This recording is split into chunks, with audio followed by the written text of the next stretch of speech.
मूलं तरो केवलम् आश्रयन्ता पाणिद्वयेन ममत्रयन्तः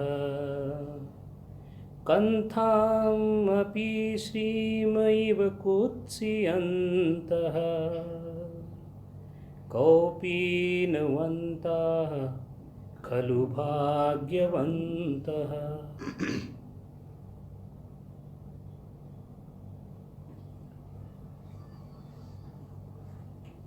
कौपिन पंचकामधला दुसरा मंत्र. या जगातला सर्वात सुखी असा जीव कोणता? मूलम तरो अपि केवलम आश्रयंता, जो कोणत्याही झाडाच्या खाली विश्रांती घेऊ शकतो, 2 हातांमध्ये मावेल इतकं अन्न खाऊ शकतो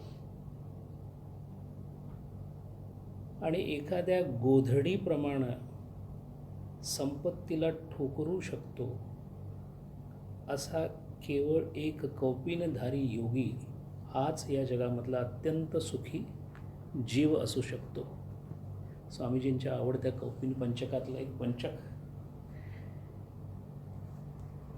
आज 16वं प्रवचन. स्वामीजी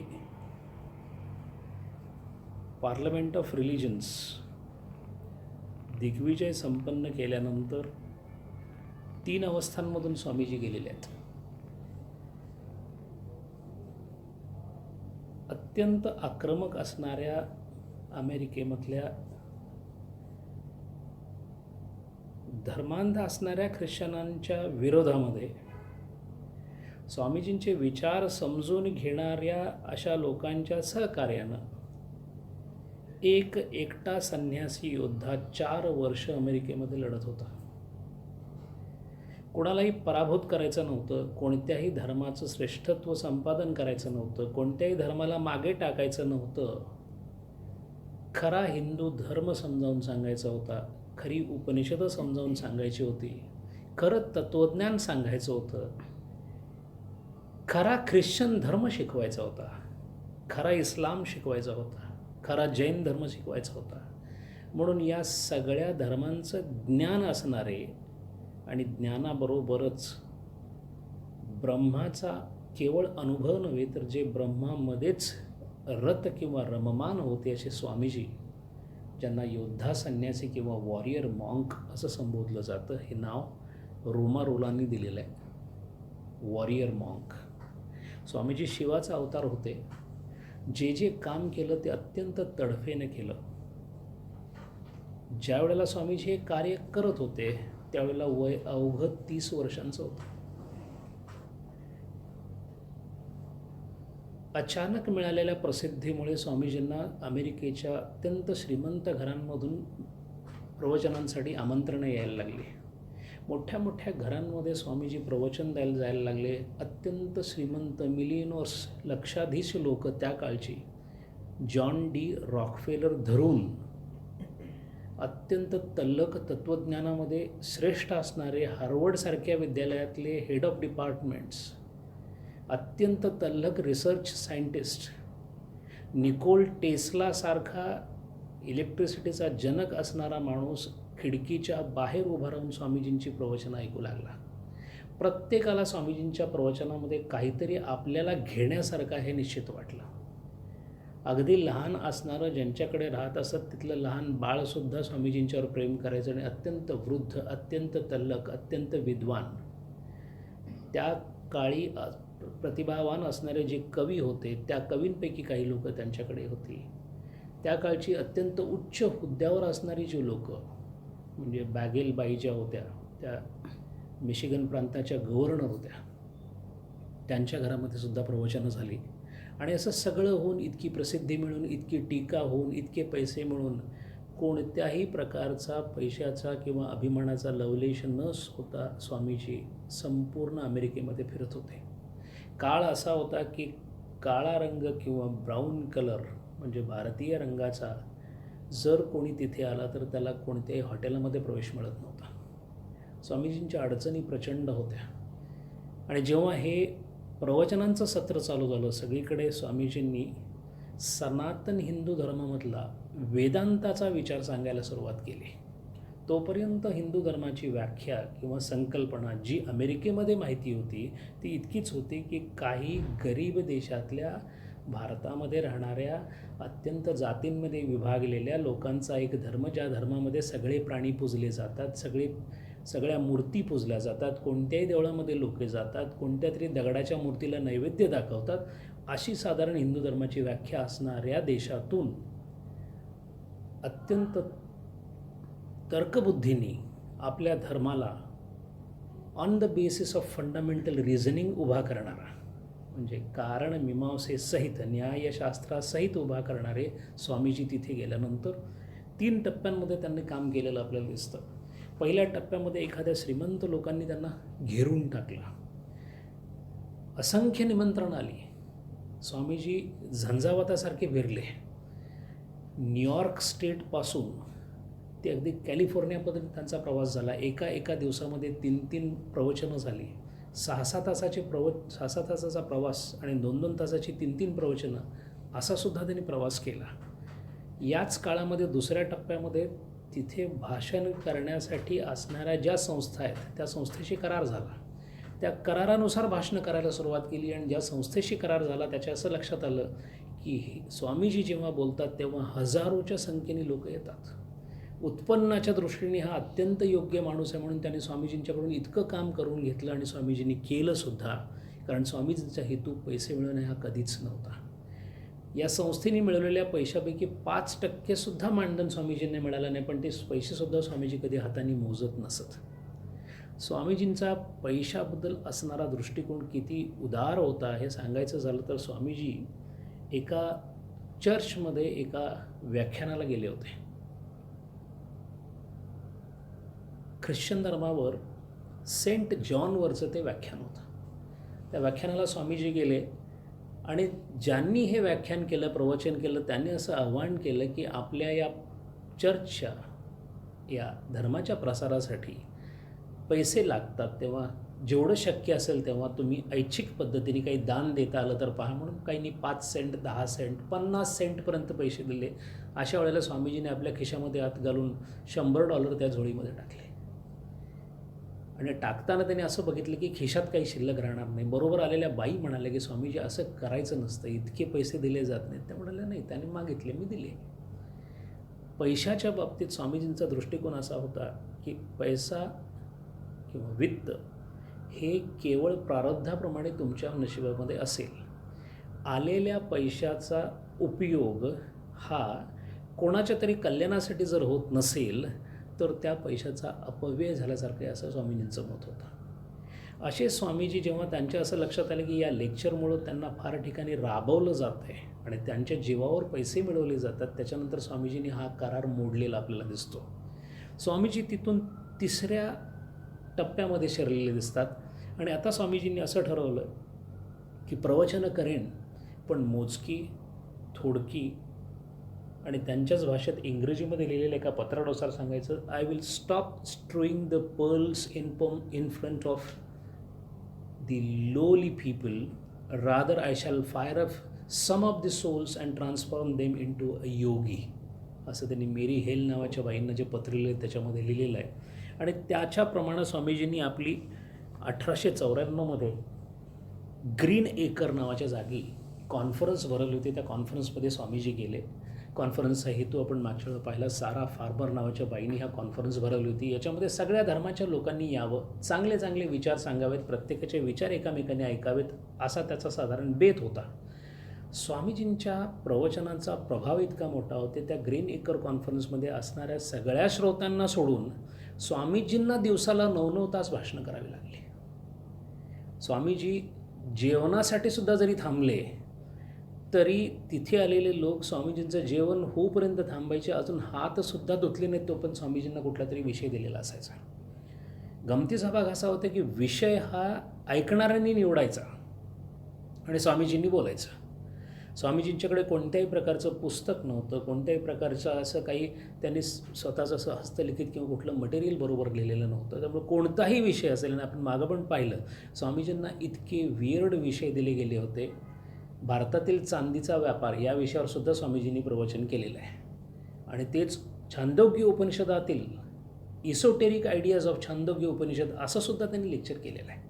म्हणजे कोणत्याही विषयावर स्वामीजी जर हुमायून आणि अकबर या विषयावर बोलायला लागले तर अख्खा इतिहास समोर उभा करत असत. स्वामीजी जर स्पॅनिश कॉन्क्वेस्टवर बोलत असत तर स्पॅनिश कॉन्क्वेस्टचा अभ्यास करणारे आणि शिकवणारे जे इतिहासाचे प्राध्यापक आहेत ते दिगमडून ऐकत असत. प्रचंड प्रतिभा सरस्वती जिभेच्या टोकावर होती. आणि असं सगळं चालत असताना त्या ग्रीन एकर कॉन्फरन्समध्ये, त्या परिषदेमध्ये जी लोकं आली होती त्यापैकी काही लोकं त्यांची भक्तच बनली. आलेली जी लोकं होती ती साधी लोकं नव्हती, ती त्या धर्माचा अभ्यास केलेली लोकं होती. पैकी एक कर्नल हिगिन्स म्हणून होते. हे कर्नल हिगिन्स त्या ग्रीन एकर कॉन्फरन्समध्ये आले होते कारण त्यांची स्वतःची एक संस्था होती, त्याचं नाव होतं symphony of religions. Swamiji was very विटी. इंग्रजीवर प्रचंड प्रभुत्व होतं. ओळख झाली आणि त्यांनी ओळख करून दिली की I am colonel Higgins.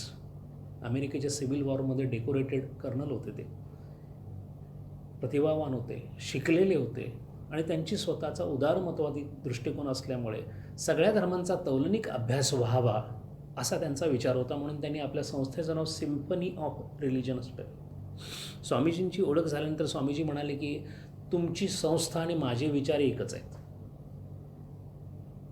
Colonel हिगिन्सने विचारलं की म्हणजे नेमकं तुम्हाला काय म्हणायचं आहे, कारण मला असं वाटतं की तुम्ही हिंदू धर्माचे पुरस्कर्ते आहात, त्यामुळे तुम्ही हिंदू धर्माबद्दल बोलाल.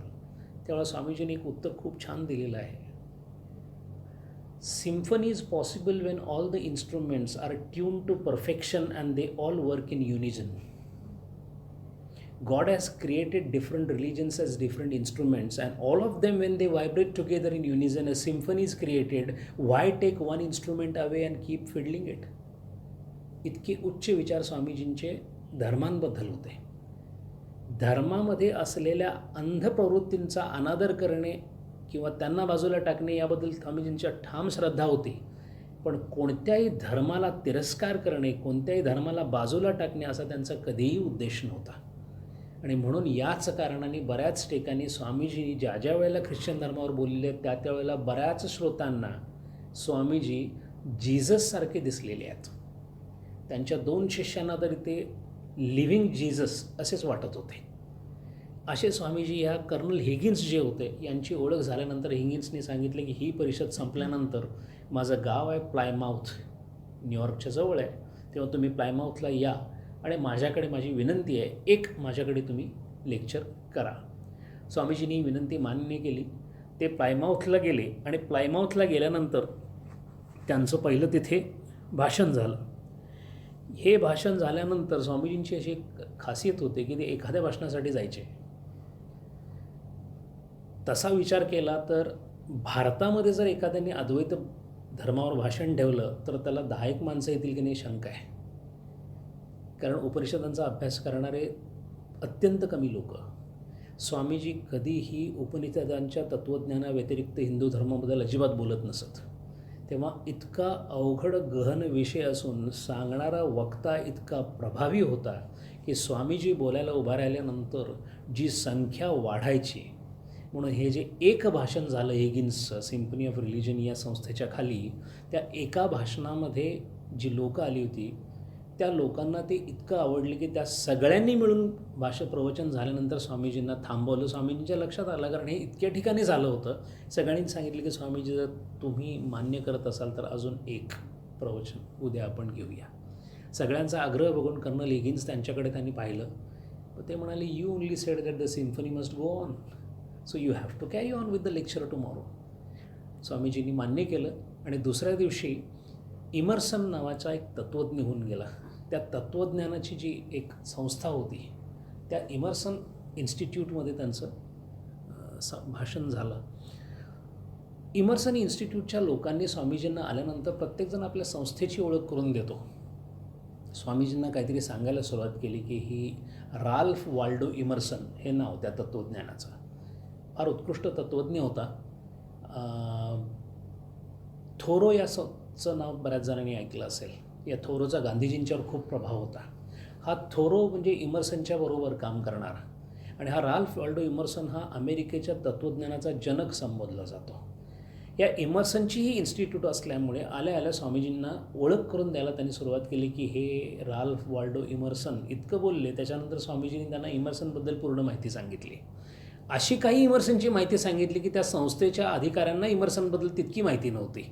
त्यामुळं सगळ्यांना असं लक्षात आलं की स्वामीजींचा इमर्सन म्हणण्यापेक्षा अमेरिकन फिलॉसॉफीबद्दल किंवा वेस्टर्न फिलॉसॉफीचा अभ्यास किती तगडा आहे.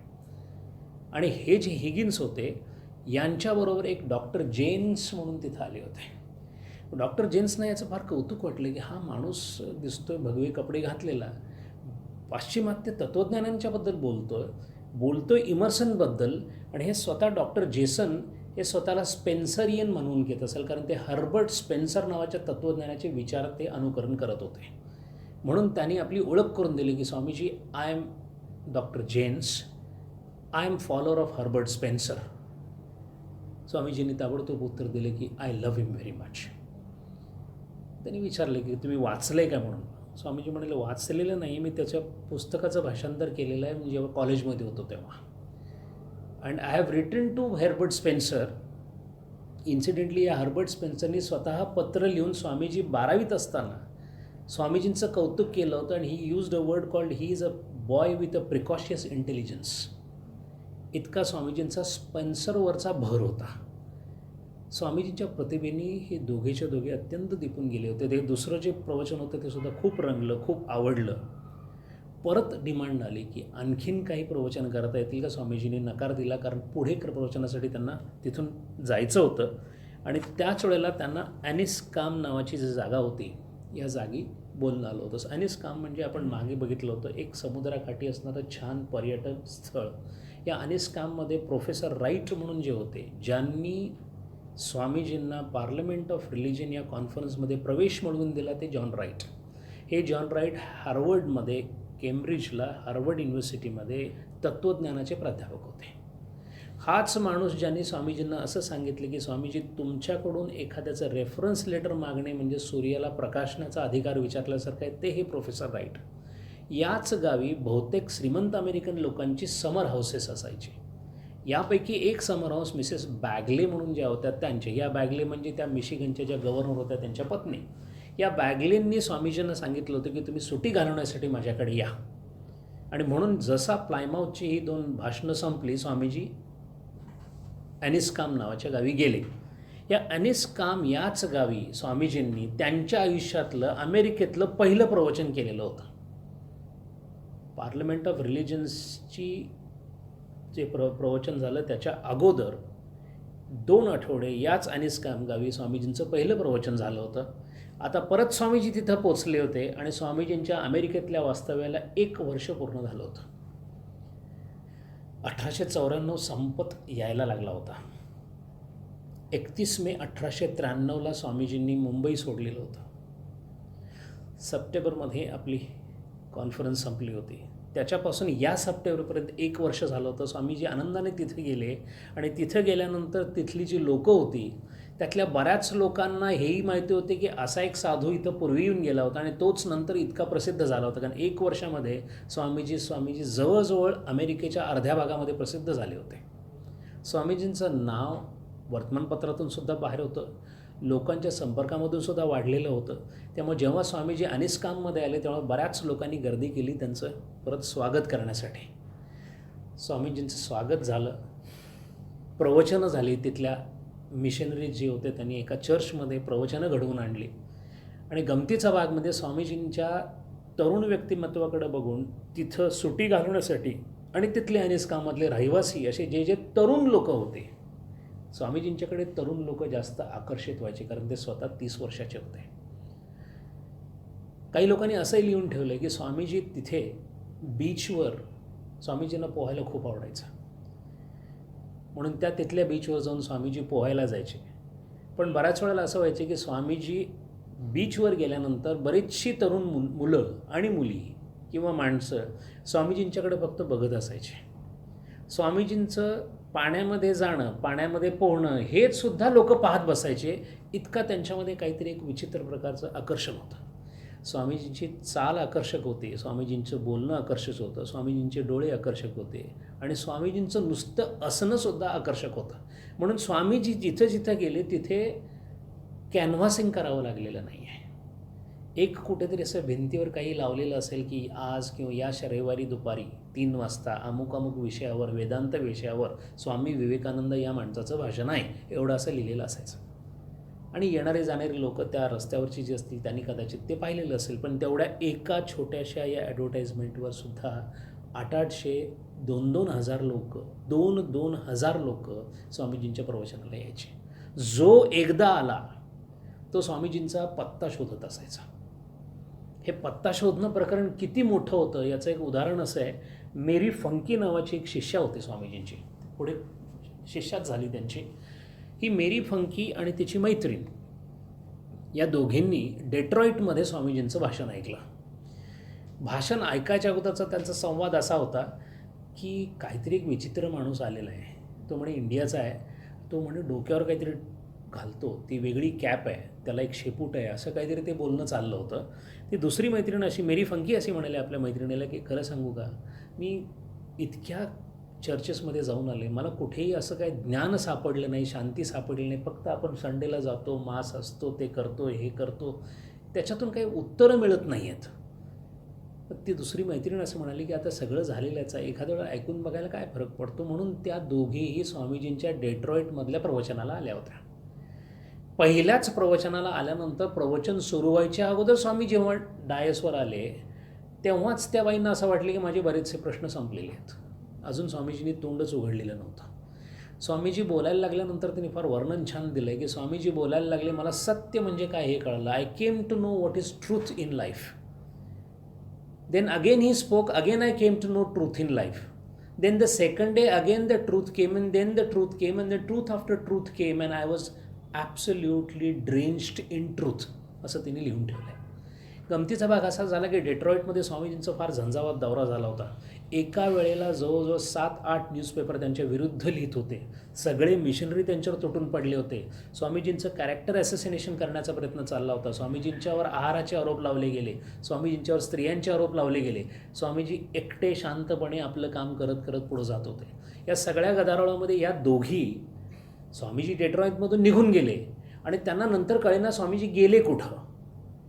कारण त्याच्यानंतर 1.5 वर्ष या फक्त शोधत होत्या स्वामीजी कुठं गेले. कारण स्वामीजींचा पत्ता त्यांना इझिली लागत नव्हता. कारण स्वामीजी डेट्रॉईट सोडून आता शिकागो सोडून न्यूयॉर्ककडे गेले होते.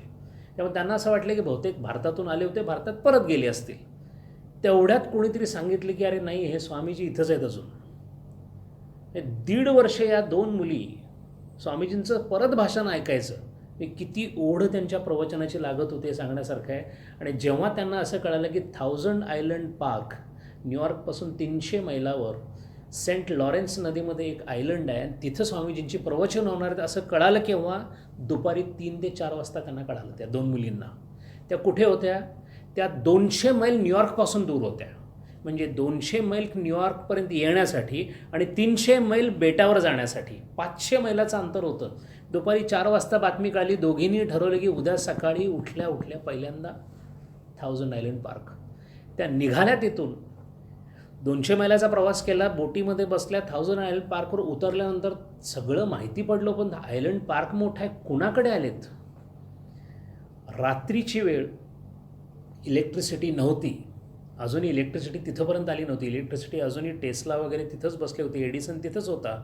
काही न्यूयॉर्कच्या भागांमध्ये इलेक्ट्रिसिटी आली होती, प्रायव्हेट इलेक्ट्रिसिटी होती. आणि या आयलंडवर पोहोचल्यानंतर कोणाला तरी विचारायचं म्हणावं तर या दोघी चिंब भिजलेल्या होत्या. तो आयलंड जो होता ते असं मोकळं आयलंड असल्यामुळे प्रत्येकाने आपले रिसॉर्ट्स बांधले होते. त्यामुळे सगळीकडे मोकळा माळ होता, माती होती. पाऊस पडल्यामुळे प्रचंड घसरट चालली होती. मेरी फंकीने लिहून ठेवले की मी 1 पाऊल पुढं जात होते, 2 पावलं मागे येत होते, इतकं घसरट सगळीकडे होती. अशा परिस्थितीमध्ये कंदील नव्हता हातामध्ये, तो विझून गेला होता. असं करत करत त्यांनी एकाला विचारलं की इथे कुठे भारतातले स्वामीजी आलेत का. तर त्याने सांगितले की भारतातले माहीत नाही, पण एक one weird looking person I have seen in the morning going with one lady and the ladies name is Waldo. So Dutcher is the one who is having a cottage here, and with when Miss Waldo, one person of this, ते म्हणाले भास झालं. एवढं जरी म्हणाले ते कुठे आहे ते कॉटेज म्हणून विचारलं, त्यांनी बोट दाखवून सांगितलं. असं करून या दोघीच्या दोघी पावसामध्ये चिंब भिजत तशाच पुढे गेल्या आणि रात्री 10-10:30 वाजता त्या कॉटेजमध्ये पोहोचल्या. स्वामीजींचं प्रवचन चालू होतं. अजून स्वामीजींना पाहिलेलं नव्हतं. 3 मजली इमारत होती, रिसॉर्ट होतं ते, त्यांनी हॉलिडे होम बांधलं होतं. स्वामीजींच्या आवाज कानावर पडल्यावर त्यांनी सांगितलं की इथं स्वामीजी आहेत म्हणून. दोघी ठरवून आल्या होत्या की आपण काय बोलायचं स्वामीजींच्यावर. भेटल्या काय सांगायचं स्वामीजींना. अगदी पाठ करून आल्या होत्या की स्वामीजी मला तुम्ही खूप आवडता, अमुक तमुक. पुढं आल्या, स्वामीजी पुढं आले आणि सगळेच विसरल्या. आणि मेरी फंकी फक्त एवढंच म्हणाली की स्वामीजी, तुमच्याकडे आम्ही एवढ्यासाठी आलो की जर आज जीसस क्राइस्ट अस्तित्वात असतं तर ज्याला प्रश्न विचारायला आम्हाला यावंसं वाटलं असतं, तसं आम्ही तुमच्याकडं आलो आहे. तेव्हा for us you are Jesus Christ now, you have to show me the way forward. Swamiji फार विनोदी होते. स्वामीजी म्हणाले, मी जर जीसस क्राइस्ट असतो तर कदाचित इथंच तुम्हाला मुक्त केलं असतं. Anyway, now that you have come, you start attending the class. इतकी स्वामीजींची ओढ लागलेली जी लोकं होती, ज्यांनी त्यांना ऐकलेलं आहे. म्हणून स्वामीजींना मॅग्नेटिक पर्सनॅलिटी असं बऱ्याच वेळेला म्हणतात. केनोपनिषदाच्या उत्तरात भागामध्ये आपण पाहिलेलं इथे केनोपनिषद पाहताना की जो अंतःकरणाने शुद्ध असतो, जो आपल्या अंतःकरण शुद्धीच्या अंतिम अवस्थेमध्ये असतो, तो सर्वांना प्रिय असतो. गांधीजींच्या बाबतीत अशीच गोष्ट होती. गांधीजींना नामोहरम करायचं म्हणून एक माणूस अत्यंत वाईट लिहित होता त्यांच्यावर. वाईट म्हणजे हा माणूस नालायक आहे, अमुक आहे, तमुक आहे, आणि तो प्रसिद्ध करायचा पेपरमध्ये. महादेवबाई देसाईंनी या माणसाला असं म्हटलं की तुला असं सगळं वाटत असेल तर एकदा येऊन बापूंच्या बरोबर तू बोलत का नाहीस? तुझे सगळे आरोप त्यांना सांगून टाक. बापूंना तसं काय हे नाही आहे. तो म्हणाला, मी घाबरतोय का? मी येतो ना म्हणाला. वेळ ठरवली गेली. उत्तर प्रदेशचा माणूस होता तो आला, सेवाग्राममध्ये आला. आल्यानंतर बघितलं तर बापू भयंकर बिझी होते. कारण पंडित नेहरूपासून सरदार पटेलांपर्यंत सगळे लोकांचं येणं जाणं, त्यांचं स्वतःचं काम, त्यांचे शिष्य सगळं चाललं होतं. त्यामुळे स्वामीजींनी आल्या गांधीजींचं दर्शन घेतल्यावर गांधीजींनी एवढंच सांगितलं महादेवबाईंना की यांची काळजी घ्या, यांना जेवण वगैरे ते आपण बोलू ना, काय विषय आहे तो नंतर बोलू. आणि 2 दिवस झाले, बोलायला वेळ मिळाला नाही. पण त्या 2 दिवसामध्ये त्याच्यामध्ये एवढा बदल झाला की तिसऱ्या दिवशी तो येऊन बापूंच्या पायावरच पडला. तो म्हणाला, आपलं काही बोलणं, तुम्ही आरोप काहीतरी करणार म्हणून. म्हणाला, नाही, माझी फार मोठी चूक झाली. त्या व्यक्तिमत्वामधलं जे आकर्षण होतं, असं आकर्षण असणारे हे स्वामीजी होते. म्हणून ॲनिस्कॉमला ते राहिले. साधारण 2 आठवड्याची त्यांनी तिथं विश्रांती घेतली. गमतीचा भाग म्हणजे बोट राईड पण केली, बोटिंग पण केली. बोटिंग करताना स्वामीजी पाण्यात पण पडले. आणि त्याच्याबद्दल फार सुंदर त्यांनी वर्णन पण लिहिलं की ते म्हणाले, ब्रह्माचं जरी ज्ञान झालं तरी बोट व्यवस्थित चालवता आली पाहिजे, कारण तिथं ब्रह्मज्ञान चालत नाही, असं एका पत्रामध्ये सुद्धा त्यांनी लिहिलेलं आहे. पुढे स्वामीजी ॲनिस्कॉममधून निघाले आणि आता त्यांची पुढची जी झेप होती ती बाल्टिमोर या गावाकडे गेली. या बाल्टिमोरमध्ये त्यांना 3 भाऊ होते. त्या भावांचं नाव होतं व्रूम ब्रदर्स, VROOM. हे व्रूम ब्रदर्स म्हणजे काय होतं की अमेरिकेमध्ये आत्ताच नव्हे, त्या काळीसुद्धा बरेचसे फॅड असायचे. हे 3ही भाऊ होते. ते हे धंद्याबिंद्यामध्ये सगळे लॉस केलेले असे 3 भाऊ होते. त्यांना सडनली असं वाटलं की आपण फिलॉसॉफी या क्षेत्रामध्ये शिरावं. त्यामुळे ह्या तिघांनी मिळून एक संस्था काढली होती आणि या संस्थेच्या पोटी त्यांना आपल्या संस्थेचा विकास करायचा होता, मोठं करायचं होतं संस्थेला. त्यांच्या असं लक्षात आलं की हा माणूस जो आहे, हा आला की सगळी माणसं येतात. तेव्हा याला भाषणाला बोलवायचं आणि आपल्या धर्माबद्दल सांगायचं, असा त्यांनी विचार केला. असा घाट घातला होता. स्वामीजी फारसा या अशा गोष्टींचा विचार करत नसेल. आहे, फार वेळेला माणूस येऊन बोलवतो तर ठीक आहे म्हणून सांगितलं. आणि मग ते बाल्टिमोरला आले. बाल्टिमोरला आल्यानंतर ह्या 3 भावांनी थोडासा त्याच्यामध्ये वाईटपणा असा केला की स्वामीजी जिथं जिथं जात तिथं स्वामीजींचं राहण्याची व्यवस्था चांगल्या ठिकाणी करत असत, म्हणजे जिथे त्यांना त्यांच्या दृष्टीने व्यवस्थित राहता येईल असं. आणि अशी व्यवस्था करण्याचं कारण असं होतं, स्वामीजींना कुठल्याही हॉटेलमध्ये ॲडमिशन नव्हतं. कारण ज्या हॉटेलमध्ये जायचे तिथे ते म्हणायचे यू आर ब्लॅक. आणि या माणसांनी असं केलं, व्रूम ब्रदर्सनी, की यांना ज्या हॉटेलमध्ये ठेवायचं ती हॉटेलच अशी हलक्या किंवा स्वस्त हॉटेलं काढली. त्यामुळे सगळ्या हॉटेलने सांगितलं की आम्ही यांना प्रवेश देणार नाही. आणि असे धिंडवडे काढत स्वामीजींना 6-7 हॉटेलमध्ये घेतलं नाही. म्हटल्यानंतर मग एका महागड्या हॉटेलमध्ये नेऊन ठेवलं, कारण तिथे पैसे महत्त्वाचे होते. त्यामुळे त्यांनी प्रवेश दिला. तरीसुद्धा सांगितलं 1 दिवस फक्त राहायला मिळेल. उद्या तुमचं तुम्ही बघायचं. कारण का, तुम्ही इथं राहिलात तर सगळे गोरे निघून जातील. आणि असं जेव्हा झालं त्यावेळेला स्वामीजींना वाईट वाटलं. पण स्वामीजींचं एक गोष्ट होती, स्वामीजी महिला वर्गामध्ये अत्यंत लोकप्रिय होते. त्यावेळेला तिथे असणाऱ्या ज्या मोठ्या मोठ्या महिला होत्या, कारण स्वामीजींचं नाव माहिती झालं होतं, त्यामुळं बऱ्याच महिलांनी मग त्यांना आपल्या घरी राहायला दिलं. त्यातली एक बाई पीटरसन नावाची होती. गमतीचा भाग म्हणजे ज्या पीटरसन बाईंनी बाल्टिमोरमध्ये स्वामीजींना राहायला दिलं, हीच बाई म्हणजे हिचा नवरा नंतर स्वामीजींच्याच काळामध्ये अमेरिकेचा ॲम्बॅसेडर म्हणून कलकत्त्याला आला. त्यावेळेला कलकत्त्याला राजधानी होती. आणि म्हणून याच बाईंनी नंतर स्वामीजींना आपल्या श्रीनगरमधल्या बंगल्यामध्ये जम्मू काश्मीरमध्ये जेव्हा स्वामीजी फिरायला गेले त्यावेळेसुद्धा जागा दिली. आणि त्याचं कारण असं होतं की स्वामीजी एकदा ज्या घरात गेले त्या घरातले सगळे त्यांचे भक्त बनून जायचे. अशा पद्धतीने त्यांचं तिथं या वृण ब्रदर्सच्या बरोबर राहिलं. पण स्वामीजी बोलायला लागल्यानंतर असं झालं की लोकांनी हळूहळू हिंदू धर्माकडे जास्त जायला सुरुवात केली. आणि या भावांना लक्षात आलं की आपला जो काही विचार आहे की आपला धर्म पुढे घ्यावा असं काही फारसं होत नाही असं दिसतं. स्वामीजींना त्यांच्या कातडीच्या रंगामुळं म्हणजे कलर प्रेज्युडाईजसाठी खूप त्रास सहन करावा लागला. स्वामीजींची दाढी कोणी करत नव्हतं. न्हाव्याच्या दुकानामध्ये स्वामीजींना स्पष्ट सांगितलं जायचं की you are a coloured person, आम्ही हे काम करू शकत नाही. त्याच्यानंतर स्वामीजी स्वतः दाढी करायला लागले तिथं. आणखीन एक अशी गंमत झाली, एकदा स्वामीजी फार भुकेने व्याकुळ झाले होते म्हणून एका हॉटेलमध्ये गेले आणि त्यांनी सांगितले की मला ह्या बर्नीमध्ये जारमध्ये जे ठेवले ते द्या खायला म्हणून. तर तो माणूस म्हणाला इथं नाही आहे ते. तर स्वामीजी म्हणाले इथे दिसते ना ते जारमध्ये. तो म्हणाले gentleman you don't understand when I say it is not there that means you will not be given it. असे अपमान स्वामीजींनी खूप सहन केलेले आहेत आणि या कोणत्याही अपमानाबद्दल त्यांना कधीही वाईट वाटायचं नाही. सहिष्णू असल्यामुळे त्यांनी या प्रत्येक इन्सल्टिंग ऑकेजनचं वर्णन जे केलेलं आहे, मेरी हेलनं ते पत्र लिहून सांगायचे, त्यामध्ये फार वेगळ्या पद्धतीने सांगायचे. ते असं म्हणायचे की इथले न्हावी आहेत ना त्यांना असं वाटतं की मी दाढी वाढवावी म्हणून ते माझी दाढी करायला नकार देतात, असं गमतीने ते सांगायचे. पण ते जे अपमान त्यांना सहन करायला लागायचे ते खूप मोठे होते. तिथून स्वामीजी वॉशिंग्टनला आलेले दिसतात आणि वॉशिंग्टनला त्यांची 2 भाषणं होती. त्या वॉशिंग्टनच्या भाषणामध्ये त्यातल्या वॉशिंग्टन रिपोर्टर नावाच्या वृत्तपत्राने स्वामीजींची मुलाखत घेतलेली आहे. या इंटरव्ह्यूमध्ये स्वामीजींनी काही वाक्य, स्वामीजी स्वतःबद्दल कधीही काहीही बोलत नसत, पण बोलण्याच्या ओघामध्ये त्यांच्या तोंडून जे जे निघालं आहे प्रत्येक बोललेला स्वामीजींचा शब्द तंतोतंत खरा ठरलेला आहे. म्हणून बऱ्याच वेळा स्वामीजींनी भविष्यवाणी केलेली आहे. ती भविष्यवाणी इतकी खरी ठरलेली आहे. 1895ची गोष्ट आहे.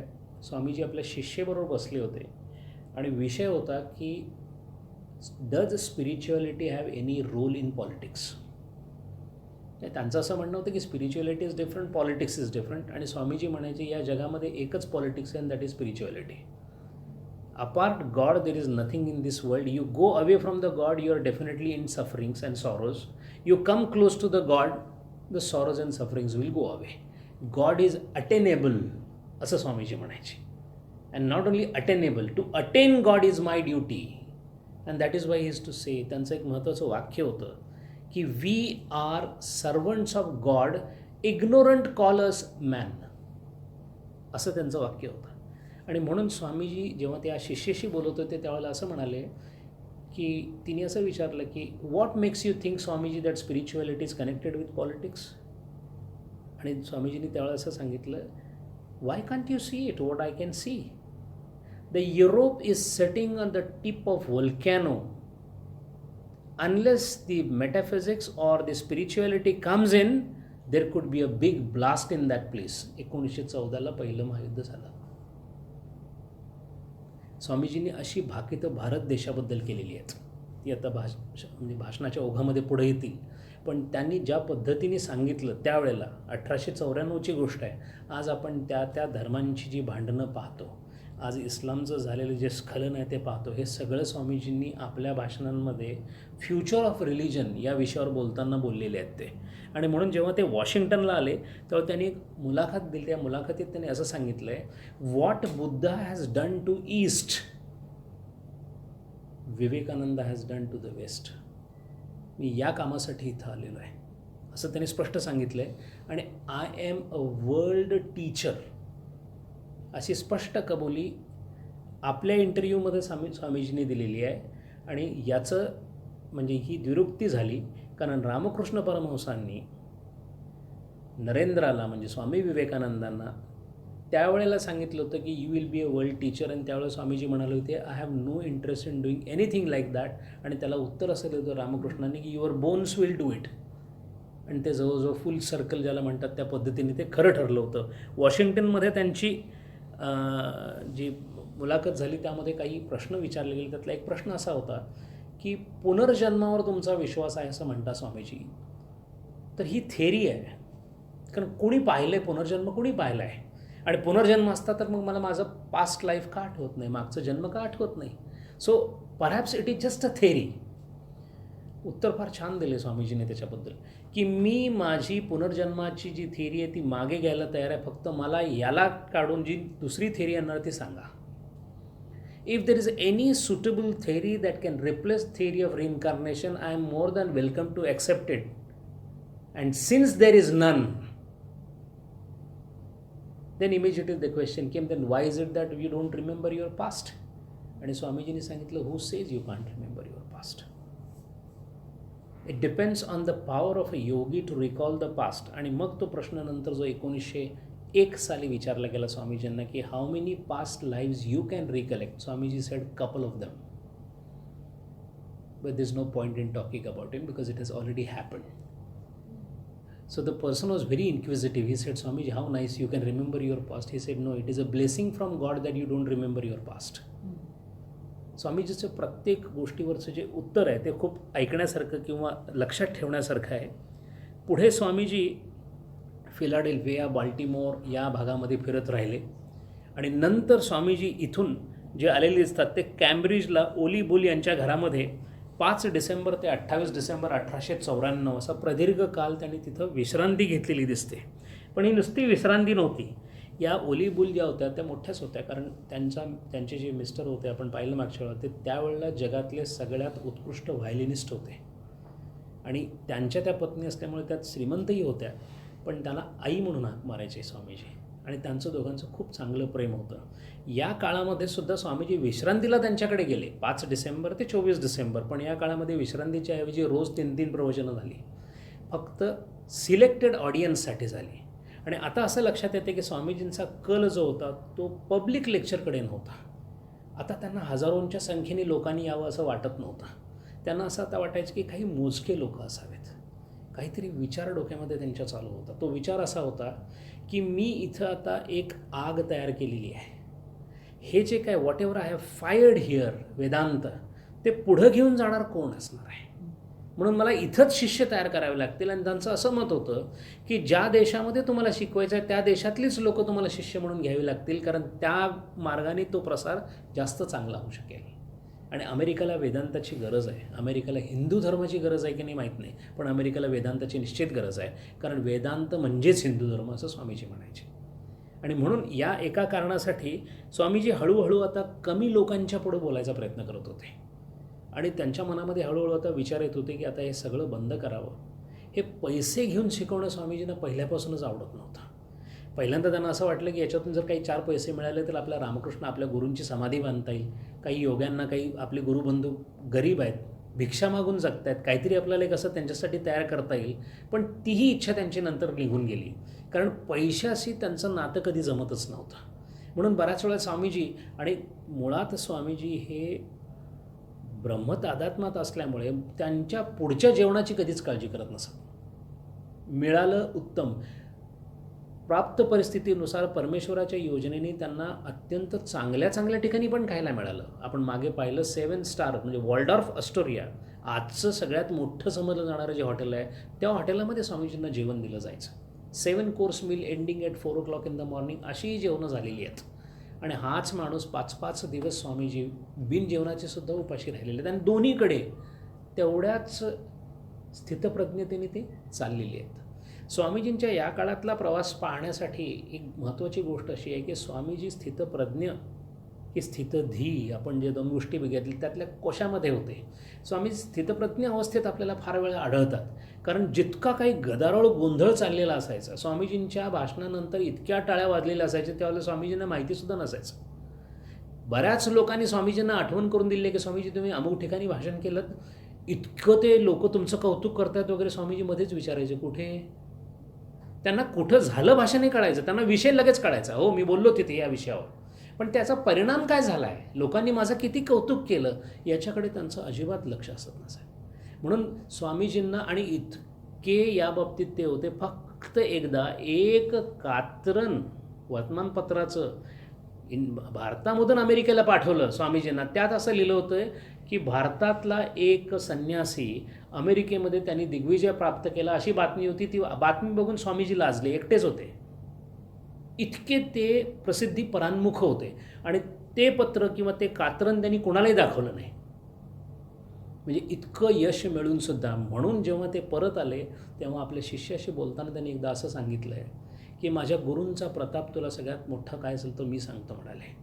मला सरस्वती आहे, गणपती आहे, अमुक आहे, या देवाचा आशीर्वाद आहे, याच्याबद्दल मला कौतुक वाटत नाही. जे सुख, जे प्रसिद्धी मी अनुभवलेली आहे ती येत्या 1000 वर्षामध्ये कोणाला अनुभवायला मिळणार नाही, इतकी मी प्रसिद्धी अनुभवली. पण त्यावेळेलासुद्धा माझे पाय जमिनीवर माझ्या गुरूंनी ठेवलेले आहेत. ही माझ्या गुरूंची माझ्यावर असणारी कृपा आहे, असं त्यांनी सांगितलं.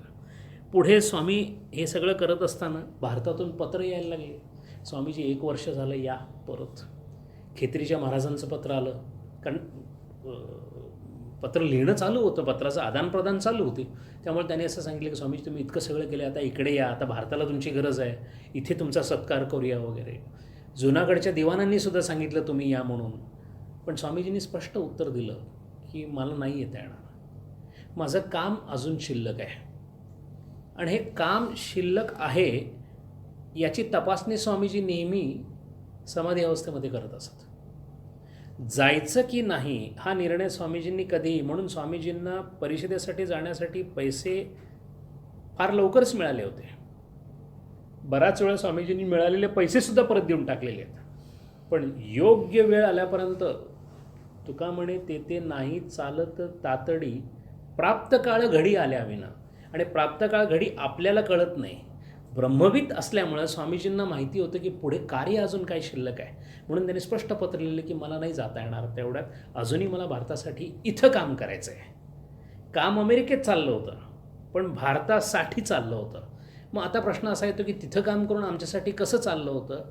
तर त्या एकमेव संन्यासामुळं भारताबद्दलचा संपूर्ण जो दृष्टिकोन होता तो केवळ एका व्यक्तीमुळे बदलून गेला. आज आपल्याकडे बऱ्याच वेळेला व्हॉट्सॲपपासून सगळ्या गोष्टींमध्ये असं सांगितलं जातं की भारतामध्ये हे आहे, ते आहे, हे आहे, ते आहे. सगळ्यात पहिल्यांदा त्या काळी 1894 साली स्वामीजींनी एक भाषण दिलं होतं, India's gift to the world म्हणून. या पहिल्या भाषणामध्ये पहिल्यांदा आपल्याला सगळ्यांना आत्ता माहिती आहे की 1 ते 9 हे अंक जे आहेत, 1 ते 9 आणि 0 हे भारतीय आहेत, त्याला अरेबिक न्यूमरल असं म्हणतात, पण ते आहेत भारतीय. हे आपल्याला आत्ता माहिती आहे. पण हे सांगणारा पहिला माणूस कोण? स्वामी विवेकानंद. भारतामध्ये सर्जरी किंवा शस्त्रक्रिया इतकी पुढं गेलेली होती की चरकांनी प्लास्टिक सर्जरी पहिल्या शतकामध्ये केलेली आहे, हे आता आपल्याला माहिती आहे. पण हे सांगणारा पहिला कोण? स्वामी विवेकानंद. इसाप, फेबल्स ऑफ इसाप ह्या फेमस आहेत, पण ह्या इसापच्या फेबल्स ह्या बुद्धिझमच्या जातक कथेतून बाहेर आलेल्या आहेत, हे सांगणारा पहिला कोण?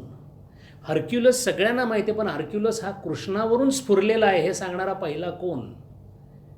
हे सगळं सांगणारे पहिले स्वामीजी आहेत. म्हणून स्वामीजींनी तिथे जे काम केलं ते भारताच्या उत्थापनासाठी केलेलं आहे. आणि असं काम चालू असताना स्वामीजी त्या आपल्या सगळ्यांना ज्यांनी परत या म्हणून सांगितलं त्यांना नाही म्हणून सांगितलं. आलासिंगा पेरुमल म्हणजे स्वामीजींचे अत्यंत दक्षिणेतले आवडते शिष्य, त्यांनी असं सांगितलं की स्वामीजी फार छान, तुम्ही तिथं आहात ना, एक काम करा, इतके डॉलर मिळतं, तुम्ही इतके पाठवत राहा. स्वामीजींनी त्याला एक पत्र लिहिलं आहे, in this world one who cannot help himself, it is better he dies rather than depending on somebody else's arms. मांगन मरण समान है, मत मागियो भीख, मांगन से मरण भला, यही सद्गुरू की सीख, कबीर सांगतात. विवेकानंदांचं मत असं होतं की माझा भारत जर मोठा व्हायचा असेल तो भारतातल्या विचारांनी भारतीयांनीच त्याला मोठं केलं पाहिजे. कोणाच्या मदतीने भारताने उभा राहणं, मी इथं आहे स्वामीजी म्हणायचे, मी इथं आहे अमेरिकेमध्ये, ते भारताचे गैरसमज दूर करायला, भारत श्रेष्ठ करण्याचं काम भारतातलीच लोकं करतील. आणि म्हणून स्वामीजींचा एक आग्रह असायचा की भारताचा इतिहास हा भारतातल्या लोकांनीच लिहिला पाहिजे. स्वतः इतिहासाचं प्रचंड ज्ञान स्वामीजींच्याकडं होतं आणि त्यांना माहिती होतं की ब्रिटिश लोकांनी इतिहास किती ट्विस्ट केलेला आहे. म्हणून ते नेहमी म्हणायचे की भारताचा इतिहास हा भारतातल्या लोकांनीच लिहिला पाहिजे, बाकी कोणीही लिहिण्याचा प्रयत्न करू नये. आणि त्यात एक पत्र आलं स्वामीजींना त्यांच्या एका शिष्याचं भारतातल्या, की स्वामीजी आता तुम्ही थकले असाल, तुम्ही इतकं काम केलं. त्याला एक उत्तर म्हणून स्वामीजींनी एक पत्राचं उत्तर लिहिलं. तो जो मित्र, तो जो शिष्य आहे त्याचं नाव नरसिम्हाचार्यार, त्याला स्वामीजी जीजी म्हणायचे. आपण पाहिलेलं जेव्हा आपण मद्रासमधल्या स्वामींचं वास्तव्य पाहिलं, साधारण 4-5व्या प्रवचनामध्ये ते बघितलं आहे. त्याला लिहिलेलं एक पत्र आहे. त्या पत्रामध्ये स्वामीजी लिहितात, इंग्रजीमध्ये लिहिलेलं आहे त्यांनी, पण ते ऐकण्यासारखं आहे. I shall work incessantly until I die, and even after death I shall work for the good of the world. Know also that America is grand field for my ideas, and I do not care whether there are Hindus, Mohammedan, Christians, but those that love the world will always command my service.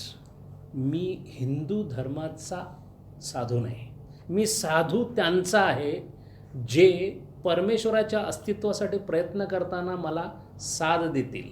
मग तो मुसलमान असो, तो Christian असो वा तो हिंदू असो. म्हणून हिंदू या पदाबद्दल विनाकारण गर्व करणारे जे लोक आहेत त्यांना स्वामीजींचा हिंदू धर्म समजलेलाच नाही असं म्हणायला हरकत नाही. असे हे स्वामीजी इथं झाल्यानंतर शेवटची त्यांनी बाहेर जी प्रवचनं दिली त्या प्रवचनांना ब्रुकलिन लेक्चर असं म्हणतात. न्यूयॉर्कमध्ये ब्रुकलिन नावाचा एक भाग आहे, त्या ब्रुकलिनमध्ये ही लेक्चर्स झाली. तिथे एक ब्रुकलिन इथिकल असोसिएशन नावाची असोसिएशन होती, तिथे स्वामीजींची ही प्रवचनं झाली.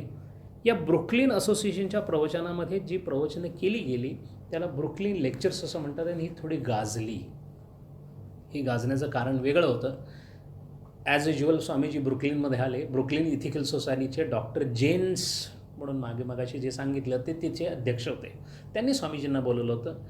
विनंती एकच होती, स्वामीजी या आमच्या असोसिएशनमध्ये, तुम्ही एक प्रवचन करा आणि एवढी आमच्यावर कृपा करा म्हणून. स्वामीजी आले. ठरल्याप्रमाणे पहिलंच भाषण 800 लोकांच्या समोर झालं. आणि पहिलंच भाषण असं झालं की भाषण संपल्याबरोबर 800च्या 800 माणसं सगळी पुढं स्टेजवर आली.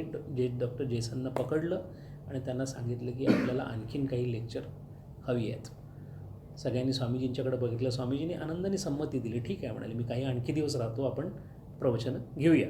त्यामुळे हे जे प्रवचन तिथं थांबल्यानंतर स्वामीजींची जी प्रवचनं चालू झाली ती प्रवचनं पुढे ब्रुकलिनच्या वर्तमानपत्रामध्ये यायला लागली. ब्रुकलिन ईगल नावाचं न्यूजपेपर होता अँड स्टँडर्ड युनियन असं एक दुसरं वर्तमानपत्र होतं. फक्त त्यात गंमत अशी झाली की त्या ब्रुकलिन ईगलचा जो इंटरव्ह्यू घेणारा माणूस होता त्याने येऊन स्वामीजींचं सगळं ते इंटरव्ह्यू घेतला, तो पेपरमध्ये छापला, तो पेपरमध्ये आला, अगोदरचं झालेलं प्रवचन पेपरमध्ये आलं, लोकांची संख्या वाढायला लागली. असं एक करत स्वामीजींनी पहिल्यांदा सांगितलं 3 लेक्चर घेऊ आपण, जास्त नाही, 3 प्रवचनं करतो म्हणून. मग 3 प्रवचनं केल्याबरोबर त्या असोसिएशनच्या असं लक्षात आलं की स्वामीजींच्या प्रेझेन्समध्ये असोसिएशनला पैसे पण चांगले मिळू शकतात. त्यामुळे $1 तिकीट लावलं, म्हणजे 50 सेंट एका लेक्चरला, पण 3 एकदम पाहिजे असतील तर कन्सेशन $1. अशा पद्धतीने 3 लेक्चर लावली. ही 3ही लेक्चर तुडुंब गर्दीमध्ये भरली होती. स्वामीजींना ह्याला किती तिकीट लावलं त्यातलं मला काय मिळालं त्यांना काहीच नसायचं या बाबतीत. आणि हे जे 3 भाषणं म्हणजे 3 प्रवचनं झाली त्यातलं पहिलं प्रवचन जे झालं ते पाउच मॅन्शन या नावाच्या जागी झालं. आणि त्याचा जो वृत्तांत आहे की ते काय होतं, प्रवचन कसं झालं, तो वृत्तांत एका वेगळ्या पद्धतीने छापला गेला. चल हरी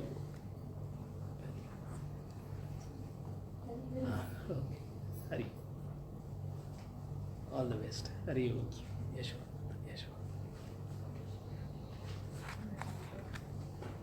ही जी प्रवचनं आहेत ती ब्रुकलिन प्रवचनं या नावाने प्रसिद्ध आहेत. या प्रवचनांना, ब्रुकलिन प्रवचनांना का प्रसिद्धी मिळाली त्याचं कारण आहे. याच्यातून एक छोटासा वाद निर्माण झाला आणि त्या वादामुळे ही ब्रुकलिन प्रवचनं गाजली. गमतीचा भागमध्ये हा जो वाद झाला, या वादामध्ये स्वामीजी कुठंच नव्हते. यातल्या कुठल्याही आरोपाला स्वामीजींनी प्रत्युत्तर दिलेलं नाही आहे. पण हा वाद झाला का आणि ही 3 लेक्चर्स कुठली होती हे आपण जर पाहायला बघितलं तर त्यांचं पहिलं लेक्चर हे जे झालं याच्यामध्ये रिलिजन्स ऑफ इंडिया असं लेक्चर होतं. आणि या लेक्चरची थोडीशी डिटेल आपल्याला पाहायला मिळावेत म्हणून ज्या पुस्तकातून आपण हे सगळं पाहतो आहे त्या पुस्तकातल्या लोकांनीसुद्धा बऱ्यापैकी संशोधन केलेलं आहे. स्वामीजींचं हे भाषण त्या काळामध्ये चुकून त्यांचाच एक मित्र हरिपाद मित्र नावाचा, त्याचं नाव होतं हरिपाद मित्र, तो कलकत्त्यात होता. त्याला त्या भाषणाचा वृत्तांत मिळाला आणि तो त्याने तिथल्या पेपरात छापला. तो ज्या पेपरात छापला त्या पेपराला त्यांच्या मुलांनी जपून ठेवलं होतं.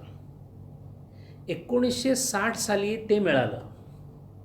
त्याला वाळवी लागली होती, त्यामुळे ते अर्धं त्यातलं खराब झालं होतं. पण जे जे काही वाक्य त्यातली मिळाले त्या वाक्यावरून स्वामीजींचा हे संपूर्ण प्रवचन काढलं तर त्याच्यामध्ये जे वृत्तांत आलेलं आहे पेपरमध्ये त्याच्यामध्ये स्वामीजींचं वर्णन आलेलं आहे. His features are regular, his lips full, but expression of his mouth refined and eloquent, while his eyes are large and dark, his voice soft and low with singularly liquid and musical quality, and his pronunciation is marked by a slightly foreign accent. His lecture showed that he was complete master of English language. असं त्यावेळचं वर्णन आहे. याला बघायला म्हणजे हे report करायसाठी 2 reporter आले होते तिथल्या न्यूजपेपरचे. या रिपोर्टरनी काय लिहिलं हे पाहण्यासारखं आहे. स्वामीजीचं भाषण संपलं त्यावेळेला पौर्णिमा होती आणि चंद्राचा प्रकाश पडला होता, चांदणे लुकलुकत होते आणि स्वामीजींच्या भाषणाच्या प्रभावाखाली हे 2 रिपोर्टर प्रवचन संपल्यानंतर घरी चालले होते. त्यांना काहीतरी एका वेगळ्या आपण अवस्थेमध्ये वावरतो असं जाणवत होतं आणि अशी अवस्था साधारण सगळ्यांची व्हायची. पण हे रिपोर्टर असल्यामुळे त्यांनी मग शेवटी दुसऱ्या दिवशीच्या रिपोर्टमध्ये आपलीच अवस्था लिहून पाठवलेली आहे. ती अशी आहे: the vast vault of blue sky when we wended home reminded of whether this orient wanderer who 1900 years later to our western continent to throw lights upon our pure gospels. 1900 वर्षापूर्वी जो जीसस या नावाने आला तोच पुन्हा इथे आमची gospel आम्हाला व्यवस्थितपणे शुद्धपणे शिकवण्यासाठी परत आला असं आज आम्हाला वाटलं, असं ह्या लोकांनी लिहिलेलं आहे. म्हणजे स्वामीजींच्या भाषणाची जी काय म्हणतो त्याला कला होती ती कशी होती हे कळतं. या भाषणानंतर काही प्रश्न उत्तरं झालेली आहेत आणि ही प्रश्न उत्तरं थोडीशी साधनेच्या दृष्टीने आपल्याला महत्त्वाची आहेत. प्रश्न कसा आहे, एकाने असं विचारलं की स्वामीजी तुम्ही इतकी उदंड आशावादी आहात की सगळं चांगलं होणार आहे, अमुक आहे, इथं जे पाहतो ते सगळं दुःखच आहे. हा कॉन्ट्रास्ट कसा आहे, हा विरोधाभास आहे ना. तुम्ही म्हणता असं की तुम्ही अमृताचे पुत्र आहात, तुम्ही देवाचे हे आहात आणि इथं मात्र सगळं दुःखच आहे. म्हणजे याचा अर्थ दुःखाने भरलेला असताना असा कसा आशावाद असू शकेल. त्याला स्वामीजींनी फार सुंदर उत्तर दिलं, आपल्याला लक्षात ठेवण्यासाठी आहे. आपण सगळेच जाणतो की हा प्रारब्धाचा खेळ आहे, पण त्याहून सुंदर उत्तर स्वामीजींनी दिलेलं आहे. त्यांनी असं सांगितलेलं आहे की आजपर्यंत या जगामध्ये केवळ आणि केवळ शुद्ध दुःख नावाची वस्तूच अस्तित्वात नाही आहे. प्रत्येक येणारं दुःख हे त्याला एक किनार घेऊन येतं. त्या किनारेपोटी ते दुःख पचवता येतं, ही परमेश्वराची कृपा आहे. परमेश्वर दुःख अशा पद्धतीने देतो की ते पचलं जाईल. मग तो पचवण्यासाठी तरी काय ना, पण दुःख का देतो तर त्याने असं सांगितलं की प्रत्येक दुःखाबरोबर तुमचं हृदय जे आहे ना ते नम्र होत जातं आणि त्या नम्रतेमध्ये परमेश्वराच्या प्राप्तीचा अंश आहे. म्हणून तुम्हाला आलेली अडचण, संकट किंवा दुःख ही परमेश्वराचा तुमच्यावर असणारा आशीर्वाद आहे. आणि शारदा माता नेमकं हेच म्हणायचे, ज्याच्या पदरामध्ये जास्तीत जास्त दुःख टाकलेलं आहे त्याला परमेश्वराची आठवण येते. दुख में सुमिरन सब करे, सुख में करे न कोय, सुख में सुमिरन जो करे तो दुःख काहे को होय. त्याची आठवण यायची असेल, बरे झाले देवा बाईल का जाग. आपल्या संसारामध्ये अशी स्त्री मिळाली म्हणून मी देवा तुझ्याकडे आलो, तुझे उपकार कसे मानावे, अशा पद्धतीने संत दुःखाकडे बघतात. म्हणजे दुःख प्रसाद तुल्य आहे असं संतांचं मत आहे. स्वामीजींचं तेच मत होतं. दुसरा एक प्रश्न विचारला गेला आहे, 1894चा प्रश्न आहे. अजूनही त्यावेळेला स्पेस एक्सप्लोरेशन वगैरे झालेलं नव्हतं. त्यामुळे प्रश्न असा विचारला गेला की स्वामीजी कॉस्मॉस आहे असं म्हणतात मोठं, हे खरोखर आहे का हो, काही कल्पना आहे? कारण त्यावेळेला अजून काही शोध लावलेले नव्हते. स्वामीजींनी फार सुंदर सांगितलं आहे, the universe and the cosmos both are there and certainly there. Not only that, this universe is constantly expanding upwards and outwards. आज गॅलेक्सीचा तोच शोध आहे की गॅलेक्सीज आर स्टील एक्सपॅन्डिंग. याचा अर्थ संतांच्या तोंडून आलेलं प्रत्येक वाक्य हे सत्यच असावं लागतं. पण स्वामीजींनी स्वतःच असं एका ठिकाणी सांगितलं आहे, जो अंतःकरणाने शुद्ध असतो आणि 12 वर्ष सत्य बोलतो त्याच्या तोंडून येणारं प्रत्येक वाक्य हे परमेश्वराचं वाक्य असतं. त्याला इतकी सत्यता असते असं स्वामीजींचं स्वतःचं मत होतं सत्यतेबद्दल. हे त्यांनी केव्हा सांगितलं होतं, जेव्हा योगाबद्दल बोलत होते. त्यामध्ये यम नियम आहेत, त्यात यमामध्ये सत्य आहे. सत्य, अहिंसा, असतेय, अपरिग्रह आणि ब्रह्मचर्य हे नियम सांगताना या सत्याबरोबर सांगताना असं सांगत होते. पण खरी गोष्ट अशी होती, स्वामीजी आयुष्यात खोटे बोललेच नव्हते. नाही बोलत होते त्यावेळेला ते 30 वर्षाचे होते, म्हणजे 12 वर्ष पूर्ण झालेली होती. म्हणून त्यांच्या तोंडून जे जे बाहेर आलं ते तसंच्या तसं घडत गेलेलं आहे. आणि म्हणून काही काही ठिकाणी स्वामीजींनी आपल्या देशाबद्दल जे बोललं आहे ते आपल्याला गृहीत धरण्यासारखं आहे की तसंच होईल. आणि म्हणून स्वामीजी तिथे 3 लेक्चर्स त्यांनी दिली. आणि यामध्ये त्यांचं 20 जानेवारीला एक लेक्चर झालं, त्याचं नाव होतं ideals of womanhood, Christian, Mohammedan and Hindu. 3 धर्मामध्ये स्त्रीत्वाबद्दलचं काय मत आहे, स्त्रीकडं काय दृष्टिकोन आहे, तिघांचाही त्यांनी उहापोह केला. आणि त्यांनी असं सांगितलं की हिंदू धर्मामध्ये स्त्रीच्या चारित्र्याच्या शुद्धतेकडे इतकं लक्ष देण्यात आलेलं आहे की चारित्र्याची शुद्धता म्हणजेच परमेश्वराचा अंश इथंपर्यंत त्याला पोचवलं. म्हणून स्त्रीला सहचारिणीपेक्षा सुद्धा मातृत्वाकडेच जास्त घेण्याचा कल पडला. या उलट मोहम्मदन किंवा इस्लाम या रिलिजनमध्ये स्वामीजी सांगतात, असं सांगतात की सामाजिक आणि शिक्षणाचा अभाव या 2 गोष्टींमुळे इथे स्त्रीची प्रगती खुंटलेली दिसते, पण म्हणून तिथली स्त्री दुःखी आहे असं समजू नका. त्यावेळेस सांगितलं स्वामीजी, ती दुःखी आहे असं समजू नका. तिची खरं म्हणजे अजूनही प्रगती होऊ शकते, ही गोष्ट सत्य आहे.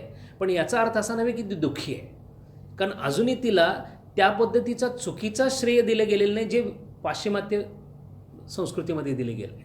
म्हणून पाश्चिमात्य संस्कृतीमध्ये स्त्रीला उत्कृष्ट सहचारिणी म्हणून रंगवलं गेलं आणि पौरात्य संस्कृतीमध्ये स्त्रीला मातृत्व म्हणून रंगवलं गेलं. हा मुख्य फरक आहे. आणि म्हणून ते असं म्हणतात. आणि मग मातृत्व का महत्त्वाचं, तर स्वामीजींनी असं सांगितलं की आपल्याकडे ही जी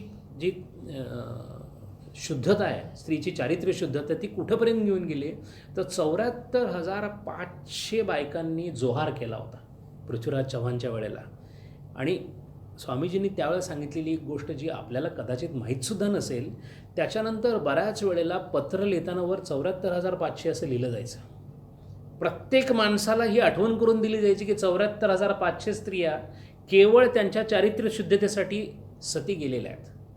त्यामुळे अशी कोणतीही गोष्ट तुमच्याकडून होऊ नये आणि हे विसरलं जाऊ नये की आपली स्त्री जी आहे तिचं चारित्र्य टिकवणं हे प्रत्येक पुरुषाचं कर्तव्य आहे. म्हणून प्रत्येक अजूनसुद्धा राजस्थानमध्ये बऱ्याच ठिकाणी पत्र लिहिताना 74,500 असं वर लिहिलं जातं. याचा उल्लेख स्वामीजींनी त्यावेळेला भाषणामध्ये केलेला आहे. या भाषणामध्ये ते सांगत होते. आणि पुढे ते असं म्हणतात, हे वाक्य फार महत्त्वाचं आहे. का स्त्रीबद्दल स्वामीजी नेहमी बोलत असायचे. आपल्याला असं वाटतं की पुरुषांबद्दलही बोलायला काही हरकत नव्हती. स्त्रीबद्दल त्यांचा जो जोर होता तो ऐकण्यासारखा आहे, तो पुरुषांनी लक्षात ठेवण्यासारखा आहे आणि स्त्रियांनी ऐकण्यासारखा आहे. The first manifestation of God is hand that Roxx the cradle. मातृत्व परमेश्वराचा पहिला आविष्कार आहे असं स्वामीजी म्हणतात. म्हणजे सहजगत्या परमेश्वराचं अस्तित्व जीवनामध्ये जर पाहायचं असेल तर मातृत्वात बघायला मिळतं आपल्याला, असं स्वामीजींचं स्पष्ट मत आहे. आणि दुसरं असं म्हणतात की जो प्रार्थनेने जन्माला येत नाही तो आर्य असू शकत नाही. जो विषय व्यसनाने किंवा व्यासंगाने जन्माला आला, the one who is born out of sensuality cannot be an Aryan. म्हणून आपल्याकडे जन्म हा शृंगाराचा अपघात मानला जात नाही. आपल्याकडे जन्म हा प्रार्थनेतून झालेला जन्म म्हणतात. ज्ञानदेवांचा जन्म प्रार्थनेतून झालेला आहे. संन्यस्त वृत्तीच्या आईवडिलांकडून झालेलं आहे. जिजाबाई आणि शिवाजींचं नातं,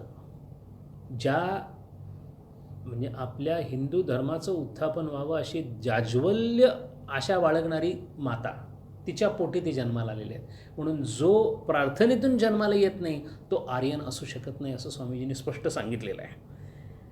हे सगळं चालू होत असताना स्वामीजींनी या स्त्रियांचं वर्णन करत होते भारतातल्या. त्यात असं सांगितलं की विधवा स्त्रियांना त्रास होतो आहे खरा भारतामध्ये, पण त्या श्रीमंत विधवा ज्या स्त्री आहेत त्यांना काही फारसा त्रास नाही आहे. म्हणजे त्यांचा पुनर्विवाह व्हावा नाही व्हावा हा सगळा वेगळा गोष्ट आहे, पण अशी काही अगदी खस्ता अवस्था आहे वगैरे असं. कारण तिथे पंडिता रमाबाई ज्या होत्या, ज्या पुण्याला शारदा सदन ज्यांनी काढलं, त्यांनी तिथे एवढी सर्कल्स तयार केली होती आणि तिथल्या प्रत्येक बायकांना हा एक चांगला किटी पार्टीसारखा प्रकार होता तो, की रमाबाई सर्कलमध्ये जायचं, 4 पैसे गोळा करायचे आणि आपण खूप मोठं काम केलं. जेव्हा स्वामीजी सांगायला लागले की अशी काही इतकी वाईट अवस्था नाही आहे जसं सांगतात तसं, त्यामुळे भांडणं लागली. या रमाबाई सर्कलमधल्या माणसांना सगळ्या ख्रिश्चन मिशनरी लोकांनी मदत केली. म्हणजे theosophical society of India, Christian missionary आणि रमाबाई सर्कल असे सगळे तिघे एकत्र येऊन स्वामीजींच्यावर तुटून पडायचे.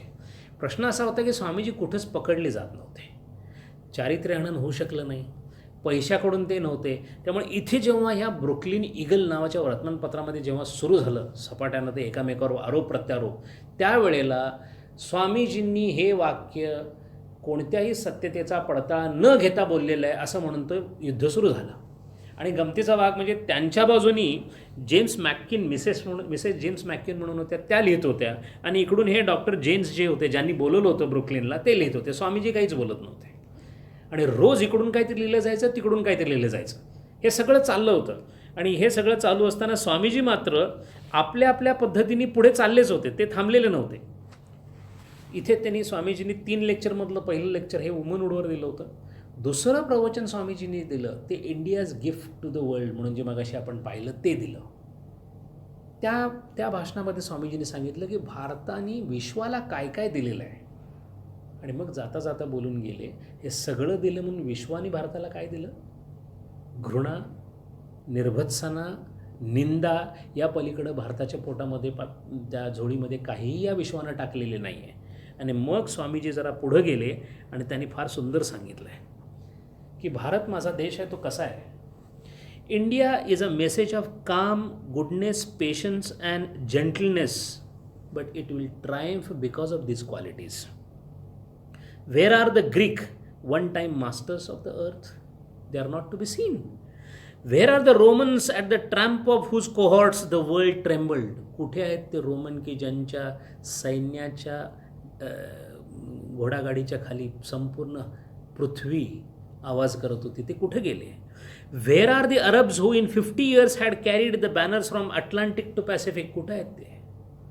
And then he says that where are the Spaniards, the cruel murderers of millions of men? कारण स्पेन आणि पोर्चुगलचा जर इतिहास वाचला तर कन्व्हर्शनसाठी म्हणजे पोर्चुगीजांनी फक्त गोव्यामध्ये केलेला संहार पाहिला तरी आपल्याला पुष्कळ वाटतो, पण स्पॅनियर्डनी त्याच्यापेक्षा जास्त केलेलं आहे. म्हणून स्वामीजी स्पष्ट म्हणतात, where are the Spaniards, the cruel murderers of millions of men, but thanks to the morality of India and her children, the kinder race will never perish and India will see the hour of triumph. स्वामीजींचं मत असं आहे की जो स्वतः दुसऱ्याचं नुकसान करण्याचं, म्हणजे माणूस असो किंवा देश असो, जो या प्रकारची, म्हणून आपल्याकडे बऱ्याच जणांची इच्छा असते की आपण दुसऱ्याला काहीतरी करावं, दुसऱ्याला नामोहरम करावं, आपल्याला काहीतरी केलं पाहिजे, नाहीतर आपण संपून जाऊ, अशी बरीच हिंदू धर्माची फार काळजी लागलेली काही लोक असतात. त्यांना हे उत्तर आहे, आपल्या देशाचं संरक्षण करणं याबद्दल स्वामीजींना कधीच दुमत नव्हतं. पण ते नेहमीच म्हणायचे रजस हवा, पण त्या रजसाचा उपयोग म्हणून बऱ्याच वेळेला धर्मांध लोकांमध्ये एक अशी संभावना असते की जर सगळेच हिंदू झाले तर, जर सगळेच मुस्लिम झाले तर, जर सगळेच ख्रिश्चन झाले तर, असं काही होऊ शकत नाही आणि असं होण्याची आवश्यकतासुद्धा नाही आहे. म्हणून ज्या चीनमध्ये कोणत्याही प्रकारचा प्रभाव कधीही टिकू शकला नाही, वसाहत असूनसुद्धा कोणताही प्रभाव टिकला नाही, त्या चीनमध्ये फक्त एक माणूस बुद्ध धर्म पसरवून आला. ते एक माणसांनी केलेला तो विजय नव्हता, त्या धर्मातल्या तत्वांचा तो विजय होता. त्यामुळे स्वामीजी स्पष्ट असं म्हणायचे की जर एखादा ख्रिश्चन चांगला ख्रिश्चन म्हणून वागत असेल तर तो त्याच वेळेला चांगला हिंदू झालेला आहे. जर एखादा हिंदू चांगला हिंदू म्हणून वागत असेल तर त्याचवेळी तो चांगला ख्रिश्चन झालेला आहे. इतकंच नव्हे, स्वामीजी भयंकर आवेशात यायचे आणि तिथल्या सगळ्या लोकांना सांगायचे, बी at least have some shame and be worthy of the Jesus that you love. त्याचं नाव घेण्याची सुद्धा तुमची लायकी नाही आहे, इतका मोठा तो आहे, त्याला कमीत कमी असं वैषम्य वाटेल असं काही करू नका, असं ते स्पष्ट सांगायचे. म्हणून स्वामीजींचा धर्माबद्दलचा विचार किती प्रगल्भ आहे हे कळतं. असा कोणताही संन्यासी आपल्याला सापडत नाही किंवा असा कोणताही प्रचारक सापडत नाही की तो स्वतःच म्हणतो की don't talk to me about Hinduism. पुढे स्वामीजींचं वाक्य येणार आहे. ते एका शेवटचं एक त्यांनी भाषण केलेलं आहे. त्या भाषणाचा विषय फार लांबडा होता. Some customs of Hindus, what they mean and how they are misinterpreted, एवढं मोठं नाव होतं ते. हे स्वामीजींनी ब्रुकलिनमध्ये केलेलं शेवटचं भाषण. एप्रिल महिन्यामध्ये हे भाषण झालं. या भाषणानंतर जवळजवळ स्वामीजींनी पब्लिक लेक्चर फार कमी करून टाकली. केव्हा तरी एका दुःख केलं आणि स्वामीजींनी सगळं बंद करून क्लासेसला सुरुवात केली. आता प्रचार संपला, आता शिष्य तयार करायचे इकडं स्वामीजी लागले. पण हे जे शेवटचं भाषण होतं, हे भाषण त्यांनी ज्या पद्धतीने केलं, काय काय स्वामीजी बोलत होते पहा. स्वामीजींनी असं म्हटलं आहे की each nation must solve her problems, no other Asian nation can ever come to the rescue of some nation. तुमचे प्रश्न तुम्हाला सोडवायला लागतील. These English have given 3 B's to India. स्वामीजींनी सांगितलं, the brandy, the Bible and the bayonet, which we don't need. आणि पुढं ते असं म्हणतात, foreign author should not write on Indian customs and leave India alone. She will find the way out. You don't have to dictate her what is to be done. आणि गमतीचा भाग म्हणजे याला पार्टिंग शॉर्ट लेक्चर असं सुद्धा म्हटलं जातं, कारण याच्यानंतर स्वामीजींच्यावर आग पाखडणारी जी लोकं होती ती सगळी परमनंटली बंद झाली. आता इथे प्रश्न असा येतो की इतकी वर्ष भांडत होते, इतकी वर्ष त्यांच्यावर आरोप लावत होते, असं आत्ता काय झालं की ते एकदम थांबले. त्या मिसेस बर्क म्हणून त्यांच्या शिष्या होत्या, त्यांनी स्पष्ट सांगितले, हे काय असं ते शेवटचं भाषण वगैरे असं काही नाही. स्वामीजी इतके मोठे होते की जेव्हा सगळ्यांची तोंड बंद करायची तेव्हा त्यांनीच बंद करून टाकली न कळता, कारण सगळंच त्यांच्या हातात होतं. हा खेळ होता. या खेळामध्ये जिथं संपवायचं तिथं स्वामीजींनी हा खेळ संपवून टाकला. अदरवाईज हे इथंच संपायचं काय कारण नव्हतं. त्यांच्या मागं लागलेली म्हणजे अक्षरशः ससेमिरा लागला होता. जिथं जिथं गेले तिथं पत्र लिहून एका वेळेला 500-500 पत्र पाठवली गेली. या माणसाला घरात घेऊ नका, हा नालायक आहे, या मिसेस बॅगलेच्या नोकराणीबरोबर याचे संबंध होते, ती नोकराणी सोडून गेलेली आहे, यांनी भारतामध्ये अमुक केलं, हा रोज दारू पितो, हा मटण खातो, काय वाटेल ते लिहिलं होतं. आणि स्वामीजी लढत होते. मग ह्या एका प्रवचनानंतर ते बंद कसं झालं, तर त्याला मिसेस बॅगलेंनी काय म्हटलं आहे, it was basically a thunder bolt of awesome power. म्हणजे स्वामीजींनी स्वतःच सगळं बंद करून टाकलं असं त्यांचं मत आहे. पण जे काही असेल ते असेल, एक गोष्ट निश्चित झाली की आता स्वामीजींच्या मागे लागण्याचा सगळं प्रकार बंद झाला. आता प्रश्न असा झाला, प्रवचनं संपली, फिरायचं कमी करून टाकलं. स्वामीजींच्या हे अगोदर डोक्यामध्ये घोळतच होतं, कारण त्यांना असं लक्षात आलं की मला आता काहीतरी करायचं आहे. काय करायचं आहे हे करत असताना त्यांच्या लक्षात एक गोष्ट आली की जितकी श्रीमंत लोकं होती ही माझी खातिरदारी करतात, चांगले चांगले इंटेलेक्च्युअल लोकं येतात, सगळं करतात, पण हे सगळं इंटेलेक्च्युअल लेवलवर होतं. आपल्या प्रवचनाप्रमाणे आपण प्रवचनाला येतो, मग आपल्या कामाला लागतो, याचं आचरणात काही येत नाही. आणि आचरणासाठी लागणारी प्रचंड श्रद्धा आणि त्याच्यासाठी ती गरिबांच्यामध्ये असते. स्वामीजी नेहमी म्हणायचे की गरिबांमध्ये नारायण लवकर येऊ शकतो, श्रीमंतामध्ये येणार नाही, कारण ते प्रेयसाच्या मागे लागलेले असतात. यांच्याकडे प्रेयस कमी असल्यामुळे ते श्रेयसाकडे लवकर येऊ शकतात. इंग्रजीमध्ये त्याला प्लेझंट आणि गुड असं म्हटलेलं आहे. कठोपनिषदाची 2री वल्ली जी आहे पहिल्या अध्यायाची, ती प्रेयस आणि ते उभे नाना सिनिते पुरुषाः असा तो मंत्र आहे. म्हणजे कसं, एक प्रेयस म्हणजे प्लेझंट आणि Shreyas good, they are always standing in front. ते दोन्हीच्या दोन्ही प्रत्येक मनुष्याच्या समोर प्रत्येक क्षणाला उभे असतात. कसे असतात? बांधण्यासाठी उभे असतात. कशाने बांधून घ्यायचं हे आपण ठरवायचं आहे. प्रेयसाने बांधून घेतलं आनंद होतो. त्याचं कारण कृष्णानंद महाराजांनी, कृष्णानंद स्वामींनी खूप छान टीका लिहिलेली आहे. त्यात लिहिलेलं आहे त्यांनी की जे जे चांगलं वाटतं आपल्याला, जे प्रेयस असतं ते का चांगलं वाटतं, कारण ते शरीराशी संबंधित असतं. मी जेवलो की मला बरं वाटणार आहे, मी थोडंसं ब्युटी पार्लरला जाऊन आले की मी चांगली दिसते असं वाटणार आहे, कारण शरीराशी संबंधित आहे ते. श्रेयस जे आहे ते ब्रह्माशी संबंधित आहे, ज्याच्याबद्दल मला काहीच माहिती नाही आहे. म्हणून प्लेझंट जे आहे, जे प्रेयस आहे ते लवकर आपल्याला खेचून घेतं. आणि जो प्रेयसाकडे खेचला जातो तो श्रेयसाकडे येऊ शकत नाही, कारण काय, शेवटी एकच आहे, भांडं एक आहे. कशाने भरायचं हे आपण ठरवायचं. प्रेयसाने जर भरलं असेल तर त्यात श्रेयस उतरू शकत नाही. पण गरीब लोकांमध्ये प्रेयसानी भांडं भरण्यासारखी परिस्थिती नसते. म्हणून ती स्त्री जिचा नवरा दारूसुद्धा पिऊन येत असेल, घरी कदाचित एखादी भाकरी करण्याची सुद्धा सोय नसेल, तरीसुद्धा तिचा परमेश्वरावर विश्वास राहतो आणि ती नवस करून येते आणि त्या ह्याच्यावर आपल्या मुलाला वाढवत असते.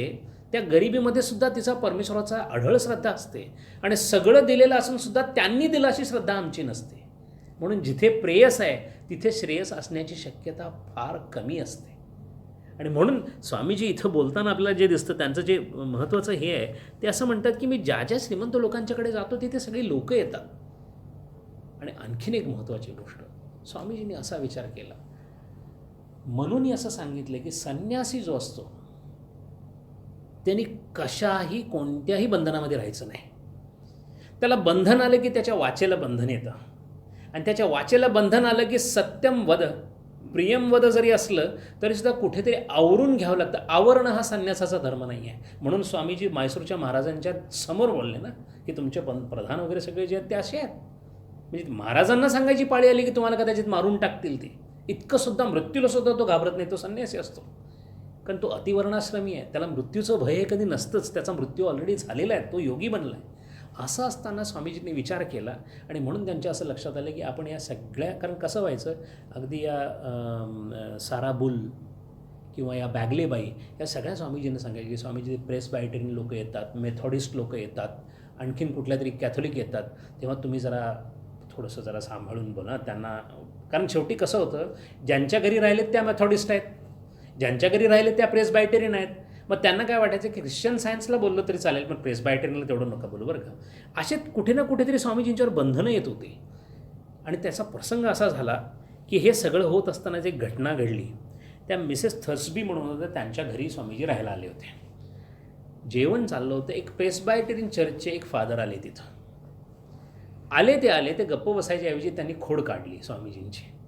पण ती खोडी अशी काढली की फार वाईट बोलले, सनातन हिंदू धर्माबद्दल वाईट बोलले. स्वामीजींनी मग पट्टा चालू केला. आणि स्वामीजी कसं होतं तर स्वामीजींचं एक उदाहरण आहे. स्वामीजी एकदा बोटीवर असताना 3 भारतातून चालले होते दुसऱ्या ट्रिपमध्ये. त्या 3 फादर होते त्या शिपवर.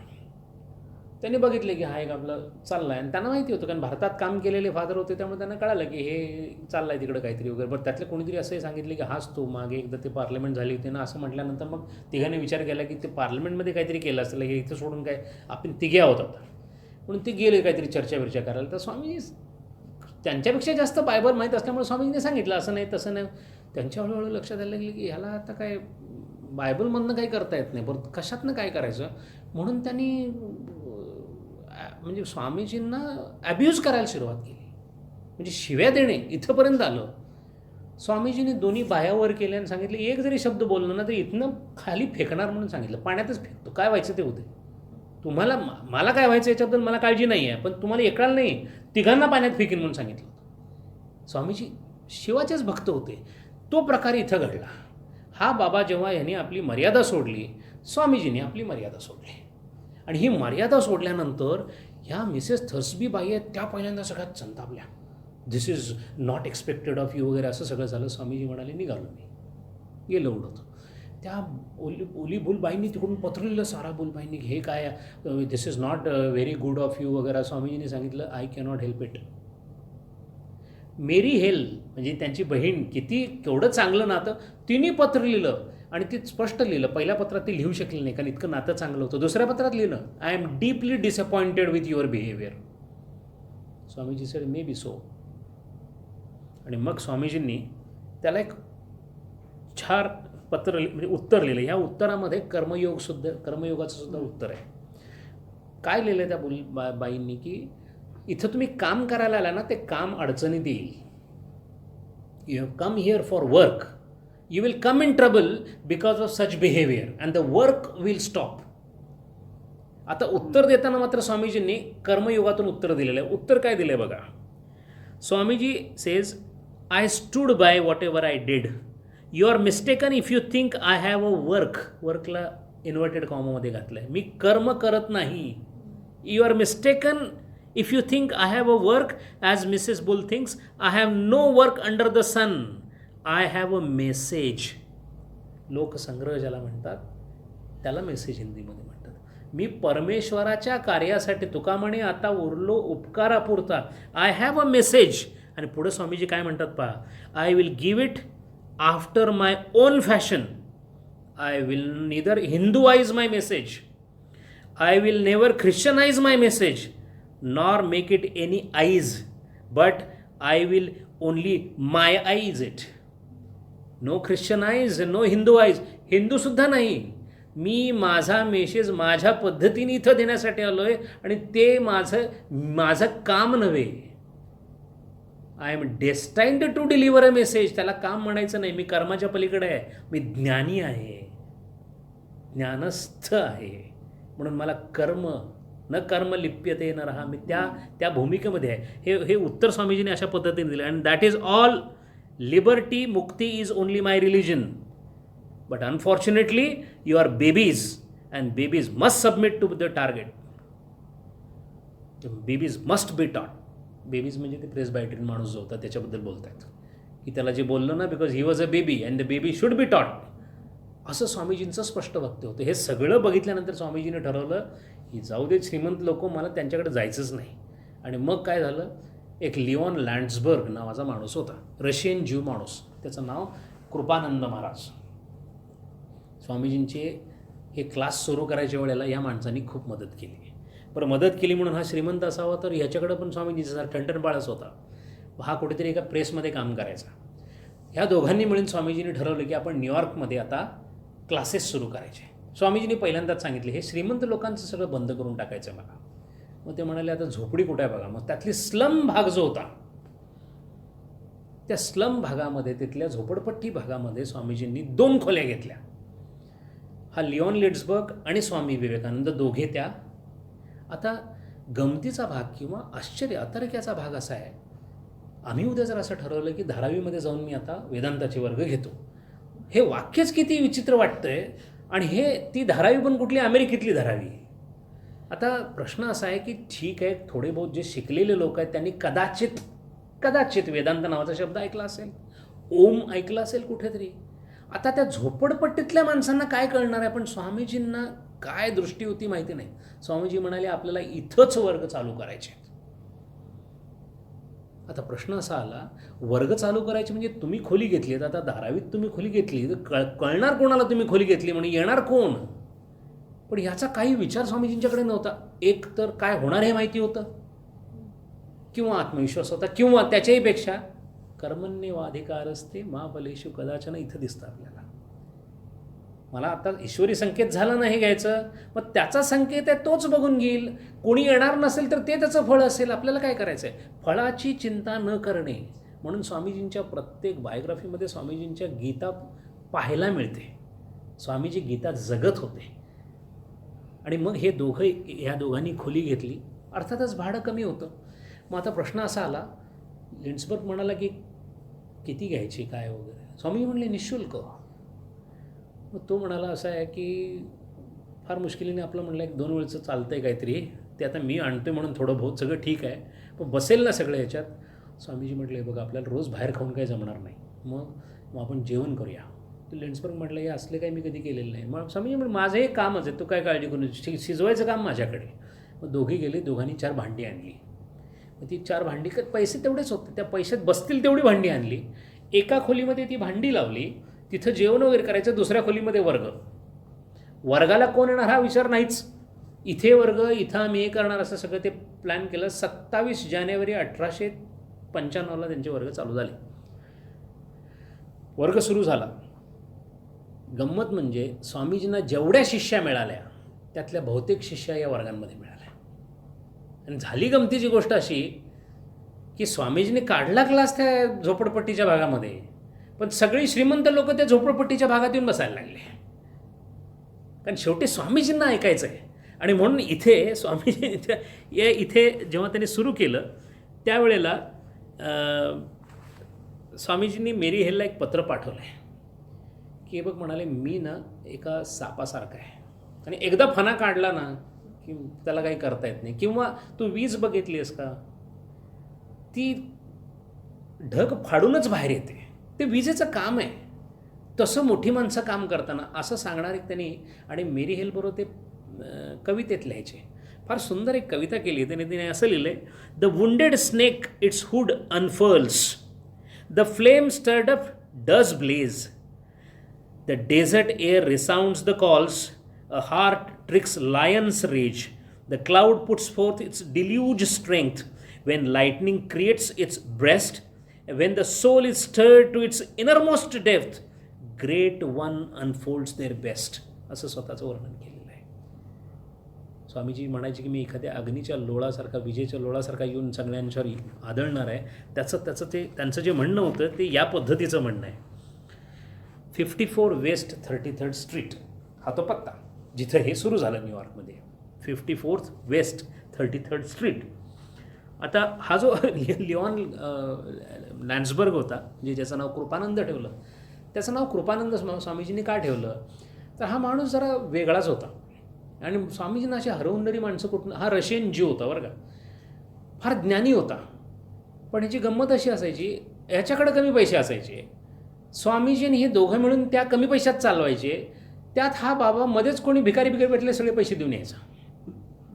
स्वामीजी म्हणायचे आज काही म्हणे देऊन आलो, सगळंच देऊन आलो, झालं. मग त्या दिवशी जेवणाचं सगळी पंचायतच. मग स्वामीजी म्हणाले बाबा असं तू करायला लागलास तर मग काहीतरी आता मग मला करावं लागेल, मी ते नको पब्लिक लेक्चर म्हणून हे करायला लागलो आहे. मग असं ठरलं की तेवढ्याच स्वामीजींच्याकडे आमंत्रणं बाहेरून चालूच होती. मग स्वामीजी मध्येच एक पब्लिक लेक्चर करून यायचे, त्यातने जे काही पैसे मिळतील त्यात आणखीन दिवस काढायचे. मग तो लँड्सबर्ग सांगायचं स्वामीजींना, स्वामीजी संध्याकाळी जेवायला बाहेर जाऊया का, हे आपण करतो त्याच्याशी स्वस्त पडते ते. मग दोघेच्या दोघे चालत जायचे आणि मग सगळ्यात स्वस्त जे खाणं असेल ते खाणं खाऊन यायचं. हे सगळं करून स्वामीजी काय करत होते तर वेदांताचे वर्ग चालवत होते. आता हे वेदांताचे वर्ग कसे चालले किंवा कसे चालत होते याची प्रत्येकाने वेगळ्या वेगळ्या पद्धतीने सांगितलेलं. हे वर्ग अटेंड करणारी म्हणजे जिनी हे अटेंड केले होते मिस वाल्डो म्हणून होत्या. या मिस वाल्डोचं दुसरं नाव म्हणजे हरिदासी किंवा यती माता असं नाव दिलं होतं. त्या पुढे शिष्याच झाल्या स्वामीजींच्या. या वाल्डो म्हणजे हा राल्फ वाल्डो इमर्सन जो आहे ना, त्यांच्या नातेवाईक होत्या. या तल्लख बाई, खूप हुशार बाई त्या. त्यांनी वर्णन दिले की कसे वर्ग सुरू झाले. तर पहिल्या दिवशी वर्गाला 3 माणसं आली. 27 जानेवारीला चालू झाले, 3 माणसं आली. आणि त्यांनी असं लिहिले की 3 माणसांची 30 माणसं 3 दिवसात झाली. ती जी खोली होती त्या खोलीमध्ये 50 माणसं कशी तरी बसत होते. संख्या हळूहळू वाढत गेली. लोक सोफासेटच्या दांड्यावर 2-2 लोक बसायला लागले. सोफासेटच्या दांड्यावर बसल्यानंतर लोक मग हळूहळू दाराजवळ बसायला लागले. मग काही लोकांनी खिडकीत बसायला सुरुवात केली, कारण खिडकीला बेस थोडा मोठा होता, त्यामुळे खिडकी उघडायची आणि त्यात 2-3 माणसं बसायची. आणखीन माणसं वाढली. मग ज्या जिन्यानी वर यायचं त्या जिन्यात बसायला लागली माणसं. मग जिना संपला. मग जिना संपल्यानंतर हा लिओन लँड्सबर्ग नावाचा जो त्यांचा शिष्य होता स्वामीजींचा, तो फार विचित्रच माणूस होता. त्याला अशा आडपडदा नसायचा. तो कोण आला ना, एक काम करा आता म्हणायचं, खाली उभा रस्त्यावर. स्वामीजी मोठ्याने बोलतात, खिडकीतनं ऐकायला येईल. लोक रस्त्यावर उभं राहायचे आणि ही जितकी लोकं आलेली असायची ही सगळी लोकं स्वामीजींना ऐकायला आलेली असायची. निःशुल्क वर्ग. आणि वर्गाचा विषय काय, वेदांत. म्हणजे ज्यांनी चर्चसुद्धा संडेला गेले होते की नाही माहीत नाही, अशी लोक वेदांताचे वर्ग, बरं ज्या वर्गांबद्दल ज्यांनी लिहून ठेवलं आहे ते असं लिहून ठेवलं की आम्हाला श्वास घेताना आवाज येऊ नये याची काळजी लोक घेत होती, कारण स्वामीजींचा आवाजमध्ये कुठे डिस्टर्ब होऊ नये. असं या यतिमातांनी केलेलं वर्णन जर पाहिलं तर आपल्या असं लक्षात येतं की इतकी सगळी गर्दी झाल्यानंतर त्याच वेळेला सिस्टर ख्रिस्तीन ज्या आहेत ह्या वर्गात नव्हत्या, पण त्यांनी त्या वर्गाबद्दल सगळं लिहून दिलेलं आहे. ते म्हणाले की मी कितीतरी लक्षाधीश लोकांना जमिनीवर बसलेलं बघितलं आहे. आणि स्वामीजी इथं काय करायचे, बसायची अरेंजमेंट कुठं नव्हतीच ना. सोफा तो आला होता, तो त्या रूम घेतली त्याच्याबरोबर आला होता, फर्निश्ड आला होता तो, काय असेल तो. स्वामीजी खाली बसायचे, बरीच लोकं खाली बसायची. या सिस्टर ख्रिस्तीन ज्या आहेत ना त्या आपल्या मैत्रिणीला घेऊन आल्या होत्या, डोरा म्हणून होते. डोरा आणि त्या दोघी येऊन समोर बसायच्या. आणि सगळे बसल्यानंतर स्वामीजी जिन्यावर, स्वामी या खोलीत असायचे, त्या खोलीतून बाहेर यायचे आणि आपल्या डायसवर यायचे. काय व्हायचं ते माहिती नाही, पण स्वामीजी आपल्या खोलीतून प्रवचन करायला जर बाहेर आले की सगळे चिडीचूप. आणि कितीतरी लोकांनी असं लिहिलं आहे की नोट्स लिहून घ्यायच्या होत्या आम्हाला. स्वामीजी बोलायला लागले आणि नंतर लक्षात आलं संपल्यावर की नोट्स घ्यायच्या होत्या. म्हणजे बोलण्यामध्ये हरवून जाणारी माणसं इतकी होती. आणि उत्साह दांडगा होता या लोकांचा. या लोकांनी काय केलं, आज लेक्चर झालं की लगेच 2-3 लोक बसायचे, तू काय लिहिलंयस, यांनी काय लिहिलं, असं सगळं एकत्र करायचं, ते लिहून काढायचं आणि ते लिहून काढलेलं ते लगेच खाली तिथे ठेवायचं विक्रीला.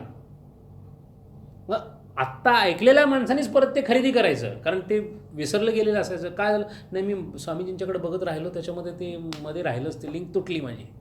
कोणी कोणी असं म्हणायचे की काय माहीत नाही मी आलो, ते काहीतरी असं म्हणाले अद्वैत वगैरे, आणि त्याच्यानंतर मला काय फारसं आठवत नाही. मग ज्याला आठवत नाही तो ते विकत घ्यायचा. आणि असं संडे टू संडे असताना तेवढ्यात स्वामीजी काय म्हणायचे, 6 दिवस झाले, शनिवार आला आहे, संडेला आपण थोडी ब्रेक. अजिबात नाही स्वामीजी, सगळे हातवर करून सांगायचे, स्वामीजी ब्रेक नको. वेदांताचं प्रवचन ऐकायला लोकांना ब्रेक नको वाटायचा. काय स्वामीजींची भाषा असेल. एकही व्यक्ती बसलेली, एकाही व्यक्तीला गीता माहीत नाही, उपनिषद माहीत नाही, ब्रह्मसूत्र माहीत नाही, आणि स्वामीजी बोलत कशावर होते, याचवर बोलत होते. ही बोलणाऱ्याची ताकद, की परमेश्वराच्या आवाजामध्ये असणारी ताकद. बरं हेही कळायचं नाही. ज्यांनी ज्यांनी ऐकलं, ज्यांना आवडलं, त्यांना विचारल्यानंतर ते एवढेच म्हणायचे की आज सत्याचा भास झाला. म्हणजे काय झालं, काहीतरी झालं. म्हणून पुष्कळ लोकांना असं वाटायचं की एखाद्या कुठल्या तरी प्रभावाखाली एखाद्याने ओढत ओढत ओढत कोणाला तरी घेऊन जावं. तसं स्वामीजी आपल्या शब्दांबरोबर सगळ्यांना ओढून घेऊन जायचे. म्हणून स्वामीजींना सगळ्यात गमतीचा भाग, 1895 हे साल अमेरिकेमधल्या वास्तव्यामध्ये स्वामीजींना अत्यंत कठीण गेलेलं आहे. कठीण म्हणजे कशा दृष्टीने, एवढे बिझी स्वामीजी कधीच नव्हते. आता काय झालं, जेवढी लोक ऐकायला यायची ती नुसती गप्प बसायची नाही, ती बाहेर जाऊन एक माणूस आहे काय बोलतो तो, ते सगळं प्रकरण बाहेर सुरू व्हायचं. आता हे ज्यांनी ऐकलेलं असायचं तो कोण असायचा, डिपार्टमेंट ऑफ फिलॉसॉफीमध्ये कोणीतरी त्याचा मित्र असायचा. This is all humbug, it is useless. हा लगेच लागली शर्त, चला तू एकदा बोलून बघ स्वामीजींशी. असं केल्यामुळे रोज स्वामीजींच्या तिथं वाद करायला लोक यायला लागले. पण ती वाद करायला जी लोक यायची ती कशी यायची, 17, 18, 20 असा ग्रुप यायचा. स्वामीजीच विचारायचे कोण आहे, आम्ही सगळे अमुक अमुक युनिव्हर्सिटीतून आलेलो आहे. कशासाठी, टू डिबेट विथ यू. आणि ते लँडबर्गला फार गंमत वाटायची. त्याला माहिती असायचं, तो आपला मध्येच कुठेतरी चहा कर वगैरे असं करत असायचं. त्याला माहिती असायचं की हे सगळे 20च्या 20 सगळे हारणार आहेत, त्यामुळे तो आपला गंमत बघत बसायचा. त्यामुळे ते पहिल्यांदा त्याच्या लक्षात यायचं की सगळे असे करून यायचे की आता स्वामीजींना संपवलं आपण वगैरे अशा पद्धतीने. स्वामीजींनी तिकडून सुरू केलं. आता त्यातले काही लोकांनी काय केलं, नुसतेच सगळे ख्रिश्चन धर्मातले लोक घेऊन आले. आता विजय जवळजवळ निश्चित झालाच, कारण हा हिंदू धर्म अद्वैत बोलतो आणि आता इकडून बायबलवरच सगळे येणार आहे. जेव्हा लँडबर्गने हे बघितलं की स्वामीजी बायबल इतक्या अस्खलित पद्धतीनं त्यांना शिकवत आहेत, लँडबर्ग हळूच स्वामीजींना म्हणाला, विषय बदलूया काय, म्हणाला अद्वैत सोडून आपण बायबलसुद्धा घेऊ शकतो. स्वामीजी म्हणाले नाही, तसं नाही, आपण अद्वैत चालू ठेवूया, बाहेर काही भाषणं आली तर त्याच्यामध्ये मी बोलेन. एकदा काय झालं, एका कॉलेजची सगळी टीम आली आहे, 50 लोक होते. ते म्हणले तुमची जागा फार लहान आहे, तुम्ही आमच्याकडे या. मग लँड्सबर्ग पुढे असायचा, आम्ही येतो म्हणायचं. आणि जाणार 2च माणसं जायची, लँड्सबर्ग आणि हे बरोबर जायचे. बरं हा लँड्सबर्ग काय होता, फार सनकी माणूस होता. एक दिवस तो गायबच झाला, तसं न सांगता जायचा कुठेतरी. स्वामीजी म्हणाले आत्ता येईल, मग येईल. 1 दिवस झाला, 2 दिवस झाला, 3 दिवस झाला, गेले. आणि स्वामीजींची तारांबळ ओढायली ना, आता जेवण पण करायचं, बाहेरची भाजी पण आणायची, वेदांताची क्लास पण घ्यायचे, जेवायचं पण, बाहेर वादविवादाला जायचं, पब्लिक लेक्चर करायची, रात्री परत चालत यायचे, सगळं करायचं कसं. त्यात आलेल्या प्रत्येक विद्यार्थ्यांची नावं तरी नोंदवून घ्यायची होती. स्वामीजींनी तेही काम कधी केलेलं नव्हतं. त्यामुळे स्वामीजी म्हणायचे आता हे कसं, त्यांना व्यावहारिक काम काय म्हटलं की त्यांना कधी केलेलंच नव्हतं. म्हणून त्या मिस फिलिप्स म्हणून होत्या, त्या पुढे आल्या. त्या म्हणाल्या मी हे लिहायचं काम करते. हे सगळं प्रकरण बघत असताना जी लोकं आली त्यांनी लिहून ठेवले त्या वर्गांबळ. तसे ह्या लॉरा ग्लेन म्हणून आल्या, त्यांना देवमाता असं नाव दिलं होतं स्वामीजी. नंतर या शिष्या झाल्या सगळ्या, त्यांना देवमाता असं म्हणतात. त्यांनी असं लिहिलेलं आहे की या बाई ज्या होत्या ना, या बाई तशा खूप हिंदू धर्माचा अभ्यास केलेल्या होत्या. या देवमाता बाईंना गीता तोंडपाठ होती.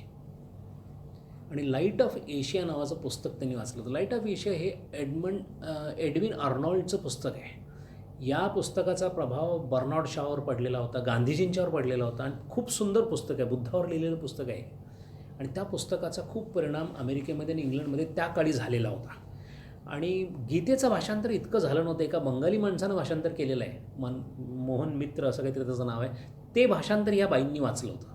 त्यामुळं ती अशी सहज त्या रस्त्यावरून जात असताना तिची एकदम नजर गेली आणि तिथं एक असं हे लावलं होतं, पत्रक लावलं होतं, Swami Vivekananda to speak this Sunday at 3 PM on what is Vedanta and next Sunday at 3 PM on what is yoga. त्यामुळे या देवमाता ज्या होत्या ग्लेन, त्या अटेंड करायला आल्या आणि त्यांनी तिथं काय काय पाहिलं ते दिलेलं आहे. त्यांनी असं लिहिलं आहे, त्यांचं स्वतःचं वर्णन आहे बरं का, त्या वर्गांचं वर्णन आहे, त्या आलेले आहेत तिथे. त्यांनी असं लिहिलं की मी अर्धा तास अगोदरच पोचले. तर साधारण अर्धा वर्ग भरलेला होता. त्यामुळे मला असं वाटलं की निवांतपणे आपला आता जागाचा काही प्रश्न नाही आहे ना, अर्धेच लोक आलेले आहेत, अजून किती येणार म्हणून अर्धा तास राहिलेला आहे. त्यांनी असं लिहिलं की 10 मिनटं कमी असताना वर्ग पूर्ण भरून जिन्यावरून खाली गेला आणि अजून येणं चालूच होतं. तेव्हा त्यांच्या असं लक्षात आलं की मी 2 दिवस उशिरा आली आहे, क्लास सुरू झाले 2 दिवस अगोदर, म्हणून त्या बसल्यात. आणि त्यांनी हे सगळं करत असताना त्यांना प्रचंड उत्कंठा लागली होती की पार्लमेंट ऑफ रिलिजनमध्ये त्यांनी पाहिलं होतं स्वामीजींना बोलताना. आता परत हे काय बोलणार आहेत, असं कधी कसं बोलणार काय, मग तेवढ्यात स्वामीजी अवतरली, तिथे आले आपल्या रूममधून. तिने असं लिहिलं आहे, ते आले, ते त्या व्यासपीठावर आले आणि त्यांनी बोलायला सुरुवात केली. त्याच्यानंतर तिने लिहिलेलं वर्णन असं आहे की काय काय गेलं. तिने असं लिहिलेलं आहे की memory, time, people and place all melted away. म्हणजे स्मृती, काल, लोक आणि स्थल सगळंच मेल्ट अवे झाल्यासारखं झालं माझ्यासाठी, असं तिचं वर्णन आहे. आणि हे सगळं चालू असताना या वाल्डोबाईंनी जे लिहिलं आहे किंवा ख्रिस्तींनी जे लिहिलेलं आहे, या सगळ्या प्रकारामध्ये पैशाचा फार मोठा प्रश्न यायला लागला. कारण हे सगळे निःशुल्क यायचे. त्यात गमतीचा भाग असा झाला, एक दिवस समाधीबद्दल बोलायचं ठरलं. स्वामीजींचा फार मोठा प्रश्न होता, समाधीबद्दल बोलताना ते टाळायचे. का टाळत असतील, तर ते समाधीवर बोलायला लागले की समाधीत जायचे. आणि झालं असं की समाधीबद्दल बोलायला लागले, स्वामीजी गेले समाधीत. स्वामीजींना हलवून बघितलं, स्वामीजी काही उत्तर देईनात. त्यामुळे सगळ्यांना वाटलं की गेले स्वामीजी. स्वामीजी गेले आणि आपल्यावर काहीतरी नावील म्हणून एक एक एक एक एक एक हळूहळू वर्गातनं बाहेर निघून गेला. राहिले फक्त हे लिओन लेन्सबर्ग, आणखीन 1-2 लोक राहिले होते. त्यांनी कसं तरी स्वामीजींना ध्यानावर आणलं. मग स्वामीजी लक्षात आलं स्वामीजींच्या, त्यांना फार ओशाळल्यासारखं झालं. स्वामीजी म्हणाले, काय करावं कळत नाही आहे, विषय घेतला पाहिजे. अडचण बघा कशी आहे, आपली अडचण काय आहे आणि स्वामीजींची अडचण काय आहे, की समाधीत इतक्या सहजपणे जातो, असं जाणून कसं चालेल, पुढं कसं शिकवणार. म्हणून मग स्वामीजींनी नाईलाजानं 2 शिष्यांना जवळ बोलवलं आणि त्यांना सांगितलं, बाळा असं आहे, अशा वेळेला हाका मारून काही होत नसतं, मला तुम्ही मारलं तरी मी काही करू शकत नाही, मी उठू शकत नाही, हे जरा लिहून घेऊन आले का कागदावर. 2 मंत्र लिहून दिले कागदावर. म्हटले एवढं माझ्या कानात सांगा, असं जर काय झालं परत तर. आणि मग ती कळ सापडली की ती दोघं असले, स्वामीजी बघायचे ते आहेत ना, मग समाधीवर बोलतो मी, म्हणजे गेलो चुकून तर. आणि हे काय पहिल्यांदा झालेलं नाही स्वामीजींच्या बरोबर. स्वामीजी पर्सी नावाच्या गावी होते. मिस्टर लेगेट, फ्रान्सिस लेगेट यांच्या घरात होते. खूप खूप चांगली जागा, म्हणजे अत्यंत रमणीय असं ती जागा होती. मोठं, ते श्रीमंत होते खूप. आणि तिथं ते गेले होते विश्रांतीसाठी. स्वामीजींना झाडं, पाणी आणि गवत असं काहीतरी दिसलं की त्यांना प्रचंड आनंद व्हायचा. स्वामीजींनी काय केलं असेल पाहण्यासारखं आहे. आपण आत्मचरित्र पाहतो ते एवढ्यासाठी की जीवनमुक्त जगतो कसा. स्वामीजी हातामध्ये गीतेचं पुस्तक घ्यायचे. असा एक विचार माझ्या मनामध्ये आलेला मी आपल्याशी शेअर करतो. आपलं कोणी नसेल आणि आपण दूर खूप काळासाठी राहिलो तर आपल्या लोकांची आठवण येते, मन विषण्ण होतं, संध्याकाळ खायला उठते, रात्री असं वाटतं की एकटं एकटं वाटतं. असं स्वामीजींना किती वेळा वाटलं असेल. देशातून बाहेर संन्यास घेतलेला, आईची अवस्था माहीत नाही, घर दुर्व्यवस्थेत गेलेलं, काय चाललं हे माहीत नाही आणि काम मात्र एवढं मोठं करायचं आहे. मग या सगळ्या प्रकारामध्ये स्वामीजींना व्यवस्थित ठेवणारी अशी काय जादू होती, तर ती ब्रह्मैव ब्रह्मवित असल्यामुळं. म्हणून स्वामीजी नेहमी शांत प्रशांत, ते लिहायचे पत्रामध्ये, काही पत्र त्यांचे असे आहेत की मला आता प्रशांत अवस्थेचा अनुभव येत आहे. काय काम, कोण विवेकानंद, काय हिंदू धर्म, कोण अमेरिका, असं लिहिलेलं आहे त्यांनी. इतका मी आनंदात आहे असं त्या आपल्या जवळच्या ज्या शिष्य आहेत त्यांच्याशी शेअर केलेलं आहे. त्यामुळे इथे जशी ती पर्सीची जागा पाहिल्याबरोबर स्वामीजींनी भगवद्गीता घेतली आणि बर्च म्हणजे आपल्याकडे भुर्जपत्र ज्याला म्हणतात, ज्याच्यापासून भुर्जपत्र बनतं त्याला मराठीत दुसरं नाव नाही आहे त्या वृक्षाला, बर्च असंच म्हणतात. त्या बर्चच्या झाडांमध्ये वगैरे स्वामीजी जायचे आणि गीता घेऊन जायचे. आपण करमणुकीचं साधन घेऊन जातो, स्वामीजी गीता घेऊन जायचे आणि गीता घेऊन गेले एकदा आणि तिथे गेल्यानंतर स्वामीजी आले नाहीत. त्या पर्सींना माहीत, म्हणजे ह्यांना लेगेटना माहिती होते की बाबा जातात, हे गेले की कधी कधी 2-2, 3-3 तास येत नाहीत म्हणून. तो माळी जो होता गार्डनर एवढ्या मोठ्या इस्टेटचा, तो कुठेतरी झाडांना बघायला काहीतरी गेला आणि तिथं त्याला लक्षात आलं की हा माणूस लाकडासारखा बसलेला इथे म्हणून. स्वामीजी समाधीत गेले होते. तो पळत आला आणि त्याने लेगेटना सांगितलं की म्हणाला, साहेब ते तुमच्याकडे आलेले जे माणूस आहे ते गेला म्हणाला, तिथे पडलाय तो. का? अहो म्हटलं मी असं असं करून आलो तर काय हलत नाही, काय नाही आहे. लेगेट आले बरोबर, जोसेफाईन मॅक्लिओड बरोबर, बेटी म्हणजे त्या ज्यांची पत्नी त्या लेगेटची, त्या तिघेही आले. स्वामीजी स्वामीजी स्वामीजी, स्वामीजींना काही पत्ताच नाही आहे. आता काय करायचं म्हणून मग लेगेट म्हणाले आपण डॉक्टरांना बोलूया. मग डॉक्टरांना बोलायचं ठरलं. या सगळ्या प्रकारामध्ये स्वामीजी शुद्धीवर आले. स्वामीजी शुद्धीवर आल्यानंतर त्याने विचारलं की काय झालं. स्वामीजी भयंकर ओशाळले.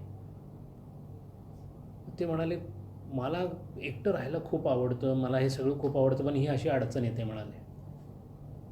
रामकृष्णांची प्रत्येक शब्द किती खरं ठरत होता की याला धरून ठेवलं पाहिजे, नाही तर हा केव्हा निसटेल.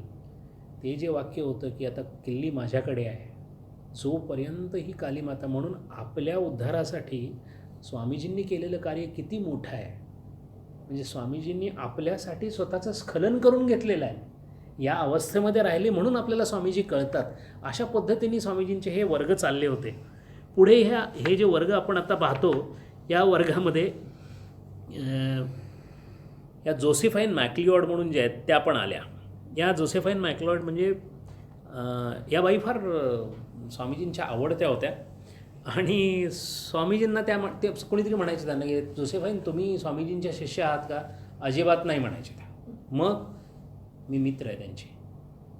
ही एकच बाई शिष्य अशी होती की ती स्वामीजींना स्वतःचा मित्र म्हणवायची आणि स्वामीजी म्हणायचे इतकं स्वच्छ हृदय कोणाचं नाही आहे.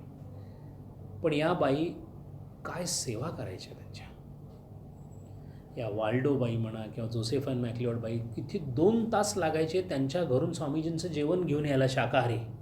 ते जेवण आणून स्वामीजींचं परत त्या तिकडे परत जायच्या, परत यायच्या. हे सगळी शुश्रूषा चाललेली असायची. त्यात गमतीचा भाग म्हणजे स्वामीजींच्या बरोबर प्रवचनाला जात असताना स्वामीजी फार वेगाने चालत असत. ह्या बाई मागं पडायच्या आणि स्वामीजी त्यावेळेला नारिंगी रंगाचा सूट घालून जायचे.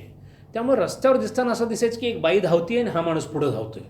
याचा परिणाम असा झाला, लोक त्या बाई मला बोला. शेवटी त्या मैंने सांगितलं जोसेफाईंनी की स्वामीजी एकतर ते पहिलं रंग बदला, लोक मला काहीतरी बोलायला लागले, आणि दुसरी गोष्ट जरा हळूच आला माझ्यावर. स्वामीजींनी उत्तर फार छान दिलं आहे. मग मला लक्षात आणून द्या, देहाचं भानच नव्हतं. स्वामीजींना देहभान नसल्यामुळे स्वामीजी आपल्या चैतन्याच्या शक्तीवरच सगळं करत असेल. चैतन्याची शक्ती इतकी अमर्याद आहे की मला मर्यादा ही भावना नसायची, म्हणून स्वामीजींचा मृत्यू फार लवकर आला. निर्विकल्प समाधीचा अनुभव घेतलेल्या कोणत्याही व्यक्तीला शास्त्राप्रमाणे 2 महिन्यापेक्षा जास्त किंवा 1 महिन्यापेक्षा जास्त जिवंत राहता येत नाही, असा शास्त्राचा दावा आहे. त्याचं कारण असं आहे की इतका चैतन्याच्या भूमीमध्ये असणारा ग्रहस्थ, त्याची पूर्ण शरीराची हेळसांडच होते, जशी रामकृष्णांची झालीच होते. 2 हात घालून जबडा उघडून आत जेवण घालायला लागलेले आहेत, तेव्हा रामकृष्ण परमहंस जिवंत राहिलेले आहेत. कारण जेवणाची भ्रांत नाही, देहभ्रांती संपलेली. ज्या प्रतलावर ही संत मंडळी वावरतात आणि असे हे स्वामीजी अमेरिकेसारख्या अनभिज्ञ भागामध्ये असे राहत होते. त्यामुळे इथे त्यांची जितकी काही लेक्चर्स झाली, या सगळ्या लेक्चर्समध्ये स्वामीजींनी एकापाठोपाठ एक अशा शिष्या बनवायला सुरुवात केली. म्हणजे हे सगळे यायला लागले. हे जेवढी त्यांची बोलणी झाली, आता स्वामीजींनी जे क्लासेस घेतले तिथं स्वामीजींनी जी प्रवचनं दिली त्या प्रवचनांची पुस्तकं बनली.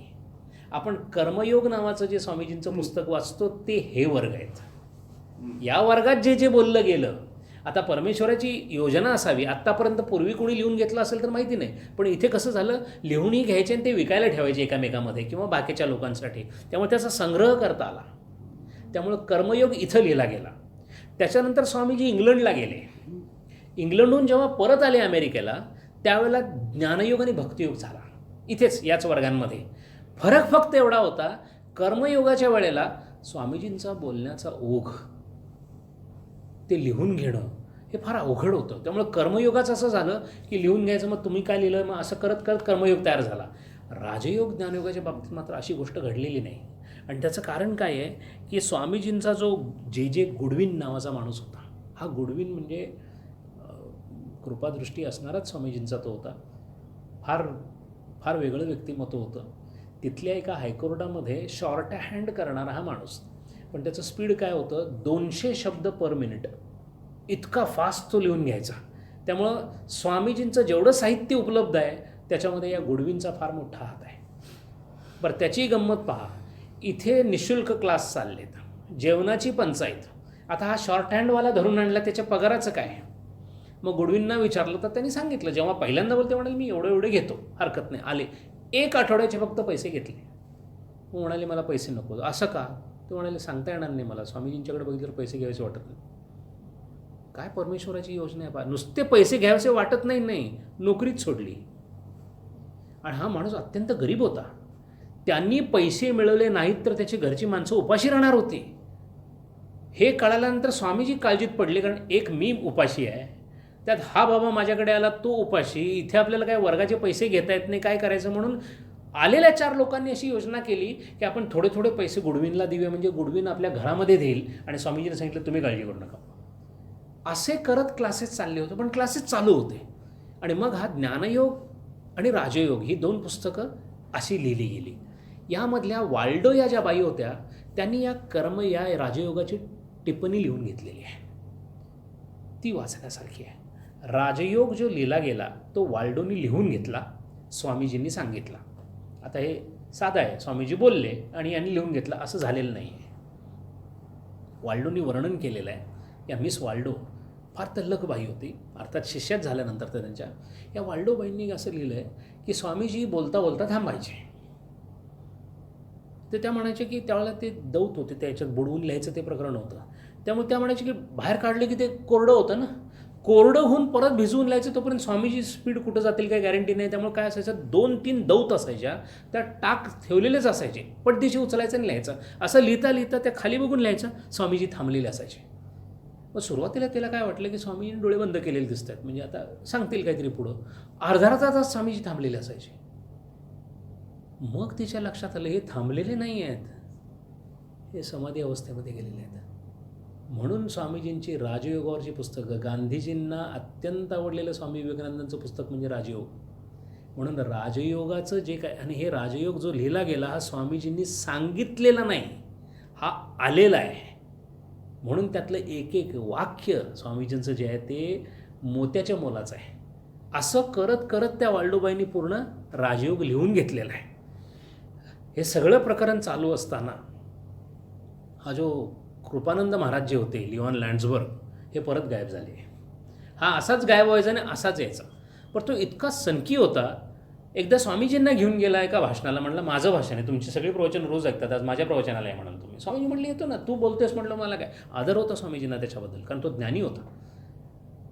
विषय काय म्हणून विचारलं स्वामीजींनी. विषय म्हणाला चेटकिन. अरे म्हणले चेटकिन? तो म्हणाले विच नाही, डेव्हिल, हां शैतान. म्हटलं असला कसला विषय आहे? म्हटलं विषय तुम्हाला काय, मी बोलतोय तुम्ही या. झालं कसं, हा इतका विचित्र माणूस होता. स्वामीजी बसले होते समोर, हा बोलतोय त्या विषयावर. विषय आहे काय की शैतान. स्वामीजींच्या पलीकडे एक बाई बसली होती, ती लाल रंगाचं ब्लाऊज घालून बसली होती. हा स्टेजवरनं स्वामीजींना सांगत होता शैतान, त्या बाईकडे बोट करून. स्वामीजींची अवस्था अशी झाली होती की काय म्हणजे हे काय सभ्यतेला धरून आहे. पण तो तसाच होता. पण स्वामीजी म्हणायचे की एवढा स्वच्छ हृदयाचा माणूस कुठं बघितला नाही. हा बाबा काहीतरी आणायला पाठवलं खायला म्हणून, तर तो तिथंच पैसे देऊन यायचं कोणाला तरी. आणि आल्यावर स्वामीजीने सांगायचं देऊन टाकले, आपल्यापेक्षा तो जास्त गरीब आहे म्हणाले. आपण काय, आपण इथं निचकले तरी बसलो, तो बाहेरच बसला होता म्हणाले. स्वामी म्हणले तो बाहेर बसला होता रे, पण आपलं काय, पुढचं काय आहे वगैरे. पण अशी दोघांची मैत्री पण होती. हा लिओन लँड्सबर्ग आणि हे असं प्रकरण मध्येच निघून गेलेला. तो निघून गेल्यानंतर स्वामीजींना काय कळेना, हे काय जेवण करू, हे वादविवाद करू, पब्लिक लेक्चर करू, हे क्लासेस करू, आणि सकाळपासून स्वामी. आणि यात गमतीचा भाग म्हणजे हे सगळं असूनसुद्धा काही शिष्यांना स्वामीजी खास बोलून शिकवत पण होते. म्हणजे शिष्य तयार करायचंही काम चाललं होतं. त्यामुळं 1895 हे वर्ष स्वामीजींचं अत्यंत कामाचं गेलेलं आहे. मग हे सगळं चाललेलं असताना स्वामीजींनी सांगितलं, बाबा आता एक काम करा, भाडं भरायचा दिवस आला आहे आणि माझ्याकडे काय आता अजिबात पैसे नाहीत. तेव्हा हे वर्ग आता बंद पडणार, कारण नाही तर तो माणूस मला बाहेर काढणार आहे. मी कुठं वर्ग घेऊ, माझं जेवणाचे काहीतरी बघता येईल.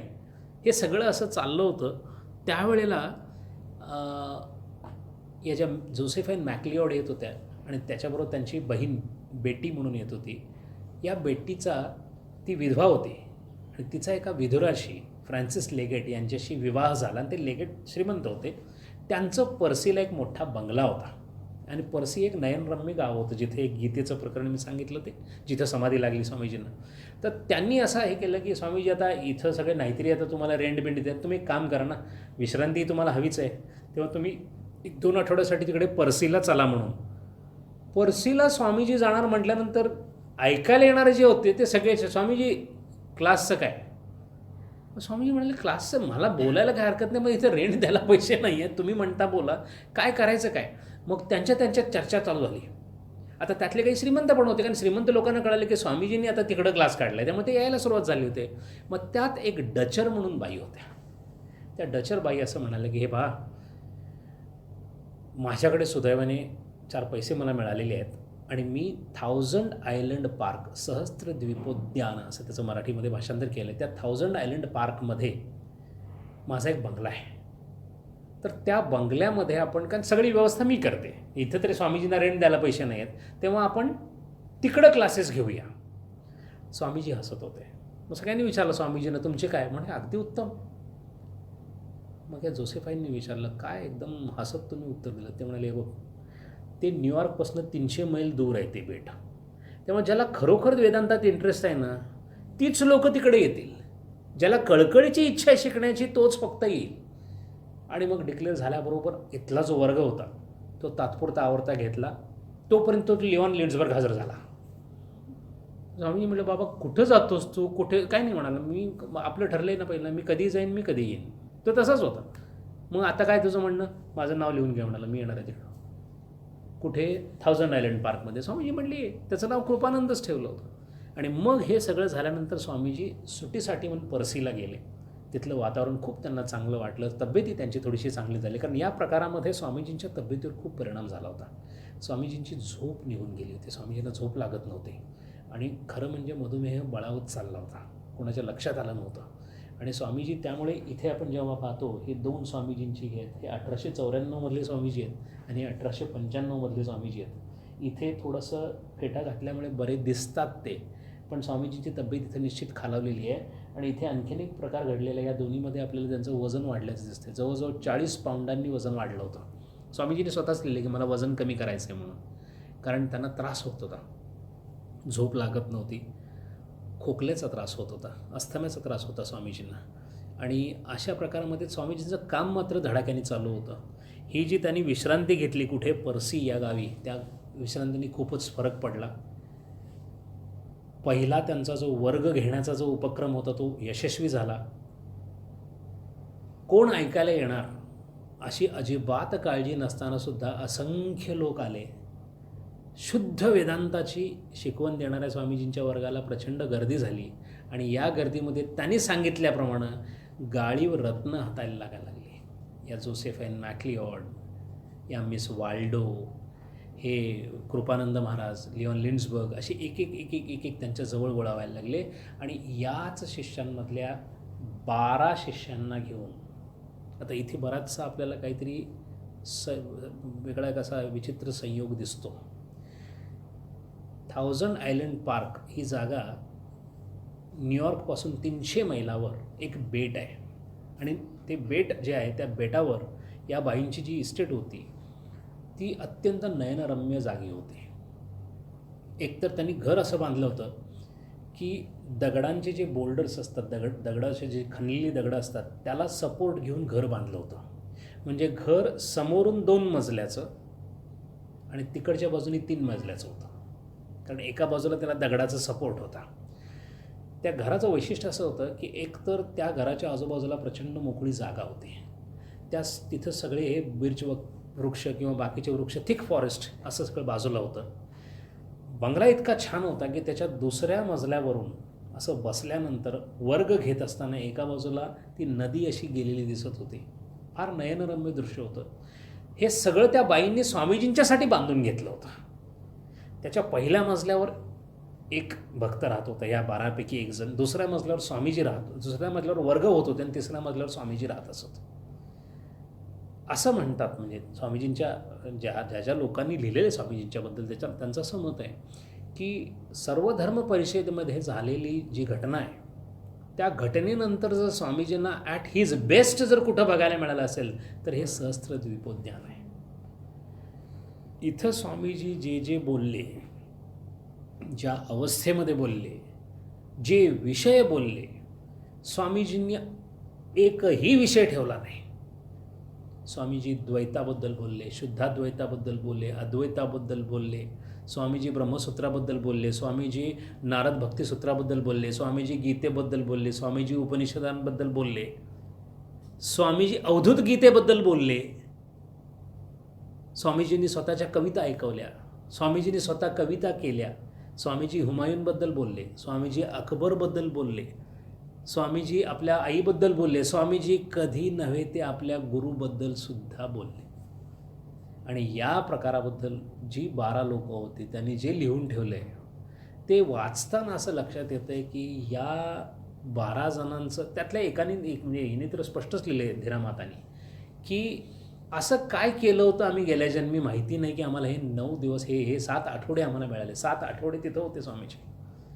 आणि ज्या पद्धतीने हे झालं, ज्या पद्धतीने वर्ग झाले, त्यातल्या त्यात सकाळचे वर्ग झाल्यानंतर संध्याकाळच्या वर्गाला स्वामीजी बसायचे. संध्याकाळी एक मोठी खुर्ची दिली ती स्वामीजींना. स्वामीजी खुर्चीवर बसायचे.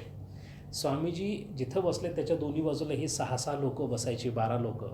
या 12 लोकांना आणि स्वामीजींना समोर चमकणारं पाणी नदीचं दिसत असायचं. खूप दूरवर काही अशी बेटं होती, त्या बेटांची फक्त लाईट्स किंवा बिल्डिंगचे लाईट्स दिसल्यामुळं एखादं चित्र काढल्यासारखं ते वाटायचं. वर चांदणं असायचं, ते चांदण्याची तिरीप आणि चंद्रप्रकाश स्पष्ट बाहेर जाणवायचा आणि तो थोडासा आत यायचा. आणि या पार्श्वभूमीवर स्वामीजी बोलत असायचे. आणि जे बोलणं चाललेलं असायचं ते अनुभूतीचं बोलणं होतं असं सगळ्यांनी लिहिलेलं आहे. स्वामीजींनी शब्द टाकायचा आणि तो समजवून घ्यायचा नाही, तो अनुभूतीच्या पातळीतच आत पोचायचा. अशी घटना या 7 आठवडेभर घडलेली आहे. म्हणून या सहस्त्रद्वीपोज्ञानाला स्वामीजींच्या आयुष्यामध्ये पण खूप मोठं महत्त्व आहे. नंतर तर या बाईंनी ही वास्तू सगळीच्या सगळी रामकृष्ण मिशनला देऊन टाकली. आजसुद्धा जर आपण तिथे गेलो तर तिथं आपल्याला जायला मिळतं. आजसुद्धा लोक तिथं जाऊन ध्यान करतात. अर्थात स्वामीजी ज्या ठिकाणी बसलेले आहेत त्या जागेचं चैतन्य थोडं का विना मी अनुभवलेलं आहे. म्हणजे त्यांचं अस्तित्व, ज्यांना स्वामीजींची श्रद्धा आहे त्यांना त्यांचं अस्तित्व कणाकणामध्ये तिथं जाणवतं. आणि असं जिवंत स्वामीजी 7 आठवडे तिथं काय करत होते, कुठले विषय ते बोलले, कोण कोण तिथं होतं, त्यांच्यावर काय काय परिणाम झाले ते आता पुढच्या प्रवचनामध्ये आपण पाहू. हरि ओम. ओम पूर्णमद पूर्णमिदं पूर्णात् पूर्णमुदच्यते पूर्णस्य पूर्णमादाय पूर्णमेवावशिष्यते. ओम शांती.